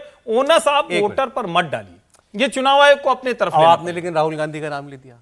राहुल गांधी ने 16 दिन की यात्रा की थी बिहार में, वोटर लिस्ट की चोरी को लेकर ही ना, इसी SIR को लेकर तो राहुल गांधी 16 दिन की यात्रा के लिए गए थे। आज लिस्ट आ रही है, राहुल गांधी कहाँ है? देखिए, राहुल गांधी कोलंबिया में है। कल तस्वीर उनकी डाली है कांग्रेस पार्टी ने, लेकिन ये बताया कि इस बार वो घूमने नहीं गए हैं, इस बार वो काम से गए हैं, वहाँ पर छात्रों से और बॉडीज के साथ उनका वो तस्वीर दिखा दीजिए स्क्रीन पर, अगर वो आ गई है तो तस्वीर कांग्रेस ने जो दी है तस्वीर, बैग लिए हुए राहुल जी जो है एयरपोर्ट पर पहुंचे हुए हैं। तो अब अगर आज के दिन होते तो कुछ बोलते नहीं, लेकिन कुछ छात्रों से अगर ऐसे यहाँ मिलते तो कम से कम किसी विश्वविद्यालय में तो ABVP को हरा के NSUI कहीं आगे चला जाता। पता नहीं यहाँ के छात्रों से क्यों नहीं मिलते हैं। अच्छा, कांग्रेस का एक मैं किसी नेता का देख रहा था, नाम भूल रहा हूँ, उन्होंने कहा मोदी जी को बुलाया नहीं जाता है बाहर के विश्वविद्यालयों से और यहाँ से, राहुल जी को बुलाया जाता है तो जाते हैं, छात्रों से सबसे मिलते हैं। इस पर भी आप लोगों को एतराज है, लेकिन समझिए इसको, जिस बात पे राहुल जी आश्वस्त हैं उस पर क्यों यहाँ रहे भाई? उनको पता है कि वोट चोरी जैसी कोई चीज हुई नहीं है। बिहार में वो मामला पूरी तरह से फुस हो गया, खुद तेजस्वी तक उस पर अब बात नहीं कर रहे हैं। वोट चोरी अब मुद्दा नहीं है, ये बात आप समझिए। लेकिन हाँ, उनका काम है, वो कोशिश करेंगे, अभी भी कोशिश करेंगे, आके एक प्रेस कॉन्फ्रेंस कर देंगे, फिर गायब हो जाएंगे। अच्छा, अभी हाइड्रोजन बम नहीं फूटा है, आप लोग ये भूल गए। वो तस्वीर आएगी तो आगे फिर उस पर हम लोग और बात करेंगे। एक आपको एनडीए के कैंप से जुड़ी एक खबर बताता हूं, एनडीए के लिए अच्छी खबर है ये। भोजपुरी स्टार पवन सिंह एनडीए में अब उनकी वापसी हो गई है। पवन सिंह ने आज आरएलएम चीफ उपेंद्र कुशवाहा से भी मीटिंग की है। ये मुलाकात दिल्ली में उपेंद्र कुशवाहा के घर पर हुई है और इस मीटिंग में बिहार बीजेपी के प्रभारी विनोद तावड़े और बीजेपी के नेता ऋतुराज सिन्हा थे। ये प्रभारी हैं बिहार के। माना जा रहा है पवन सिंह उपेंद्र कुशवाहा की पार्टी में जा सकते थे, ऐसा पहले लग रहा था, लेकिन अब विनोद तावड़े जी ने कहा कि ये बीजेपी में है, बीजेपी में रहेंगे, एनडीए के लिए काम करेंगे।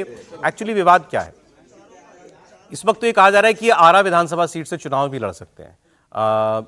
उपेंद्र कुशवाहा से इनका मिलने का मतलब ये था, पिछले लोकसभा चुनाव में उपेंद्र कुशवाहा इनकी वजह से चुनाव हार गए थे। ये काराकाट सीट बीजेपी में आए, पवन सिंह ने कहा मैं काराकाट सीट से लड़ना चाहता हूं। उपेंद्र कुशवाहा एनडीए के साथी हैं, वो काराकाट से लड़ते थे तो माने नहीं, तो ये लड़ गए निर्दलीय और इनकी वजह से उपेंद्र कुशवाहा तीसरे नंबर पर चले गए।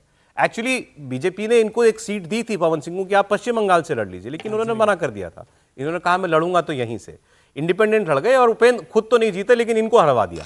तो अब जब इनको दोबारा वो चुनाव में प्रचार के लिए लाना चाहती है और शायद उतारना भी चाहती है चुनाव में बीजेपी, तो जाहिर है कि सबसे पहले अपने साथी को मनाना था कि आपको अब आपत्ति नहीं होनी चाहिए, क्योंकि लोकसभा हो गई बात, अब विधानसभा जीतना ये सबसे ज्यादा जरूरी है। कहने को ये भी लोग कह रहे थे कि ये तो उपेंद्र कुशवाहा की ही पार्टी में चले जाएंगे, लेकिन अब वो बात क्लियर कर दी है विनोद तावड़े ने। माँ बयान भी है, सुना देते हैं आपको। पवन जी बीजेपी में है, बीजेपी में रहेंगे।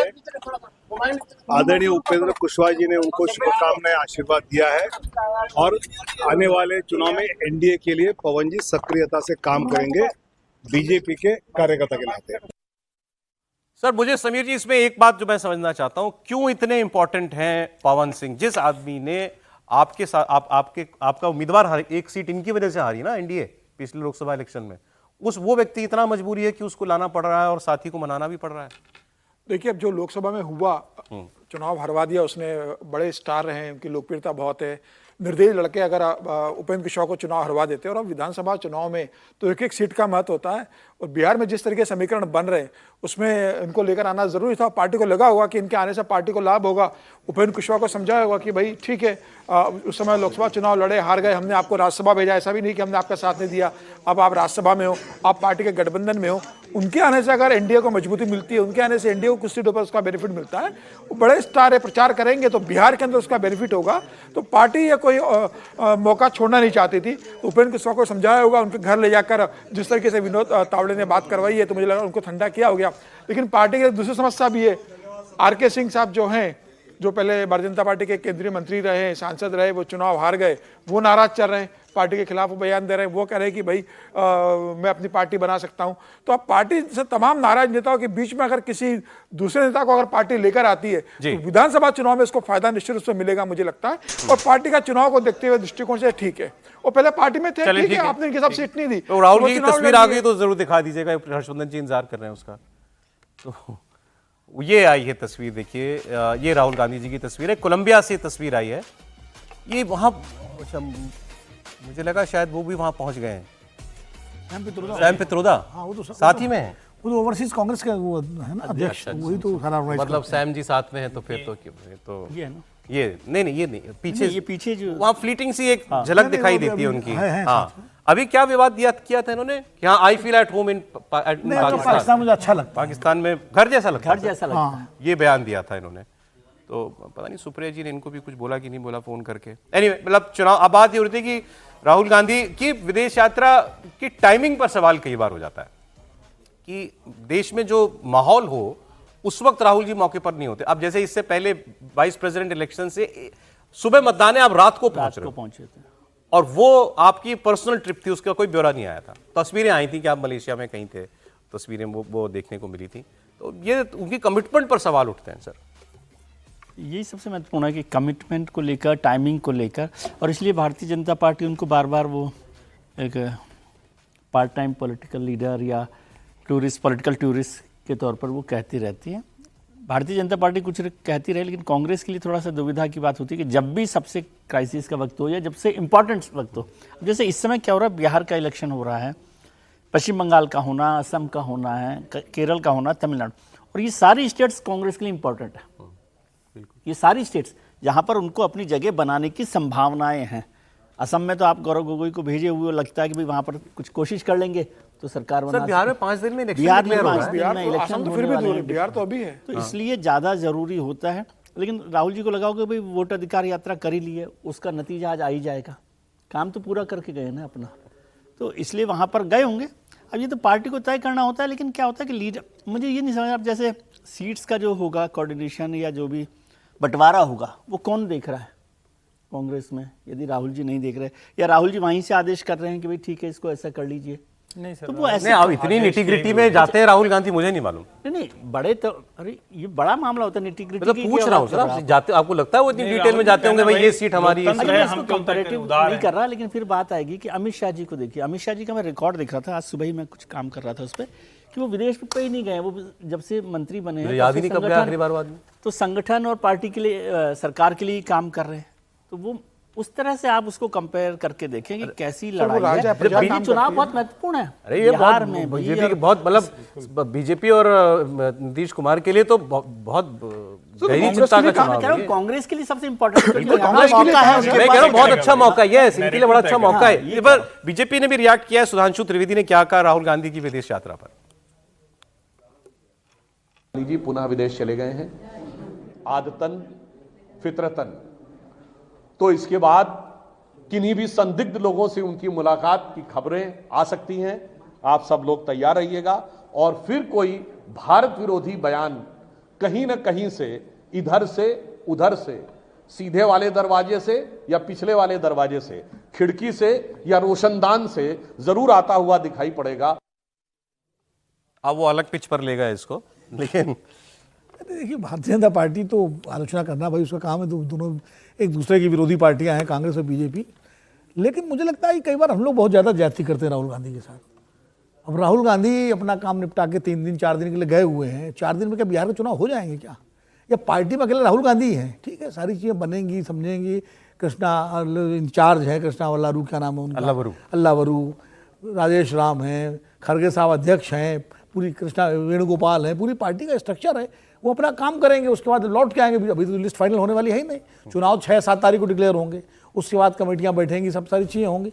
तो मुझे नहीं लगता कि इतना कोई जाने। राहुल गांधी यहाँ भी बने रहते तो क्या मतलब, अभी सारी चीज़ें फाइनल हो जाती। तो अगर उनका विदेश का प्रोग्राम पहले का बना हुआ है, कह रहे हैं राहुल गांधी यहाँ होते तो यहीं क्या कर लेते? नहीं, ये बात नहीं है। अभी इसलिए सारी चीज़ें तय थोड़ी हो रही हैं। अभी तो बीजेपी की चुनाव समिति की बैठक तारीखें तय नहीं हुई है। अभी कल ही मेरी बात हो रही थी बीजेपी के बड़े नेता, उन्होंने कहा कि जब चुनाव घोषित हो जाएंगे उसके बाद चुनाव समिति। ये आलोचना अनफेयर है, बिल्कुल अनफेयर है सर। इसमें एक लाइन जोड़ दूं, अभी थोड़ी देर पहले वो पिक्चर दिखाई है कि विनोद तावड़े जी उपेंद्र कुशवाहा को पवन सिंह के साथ घर जा रहे हैं। बीजेपी तो बहुत बड़ी पार्टी है, उपेंद्र कुशवाहा जी उनके भरोसे बैठे हैं, और वो हार गए थे तो राज्यसभा दे दी। लेकिन वो इतनी निटी-ग्रिटी पर पार्टी चलती है कि 1-2 सीट पर भी कोई फर्क पड़ रहा हो, और इसमें ईगो इशू भी नहीं है। उपेंद्र कुशवाहा को एक बार महागठबंधन में सीटों का बंटवारा नहीं है।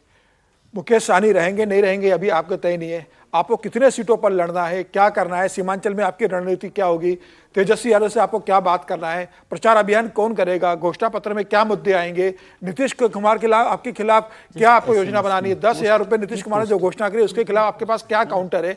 तमाम तरह की आपके पास बैठ के करने की समय है ना। आप बैठक करके अपने पार्टी के नेताओं को पूछ सकते थे कि राजेश राम को बुला के कि आप क्या दमनी सभा तैयार कर रहे हो, ओबीसी वोट हम कैसे हासिल कर सकते हैं, जो 40 आरक्षित सीटें बिहार में 243 में से वो 11 सीटें जीतने के लिए हमारी क्या रणनीति है, कौन सी सीटें कमजोर है। तो अब आप कुछ तय नहीं करोगे, आप केसी वेणुगोपाल पे छोड़ दोगे, आप मल्लिकार्जुन खड़गे पे छोड़ देंगे, तो फिर ठीक है। पार्टी आपने राम भरोसे छोड़ दी है, राजेश राम के भरोसे छोड़ दिए, तो राम भरोसे आप पार्टी छोड़ेंगे तो आप फिर जाइए। वो वैसे भी यहाँ पे लेकर राहुल गांधी कौन सी बैठक करते, तो पार्टी ने कहा होगा ठीक है आप यहाँ रहने से बेहतर है आप विदेश में रहने में क्या फर्क पड़ता है।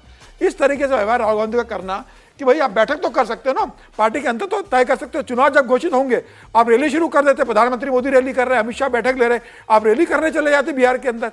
सिर्फ वोट अधिकार यात्रा 16 दिन करने से क्या आपका बिहार में पर्पस सॉल्व हो गया?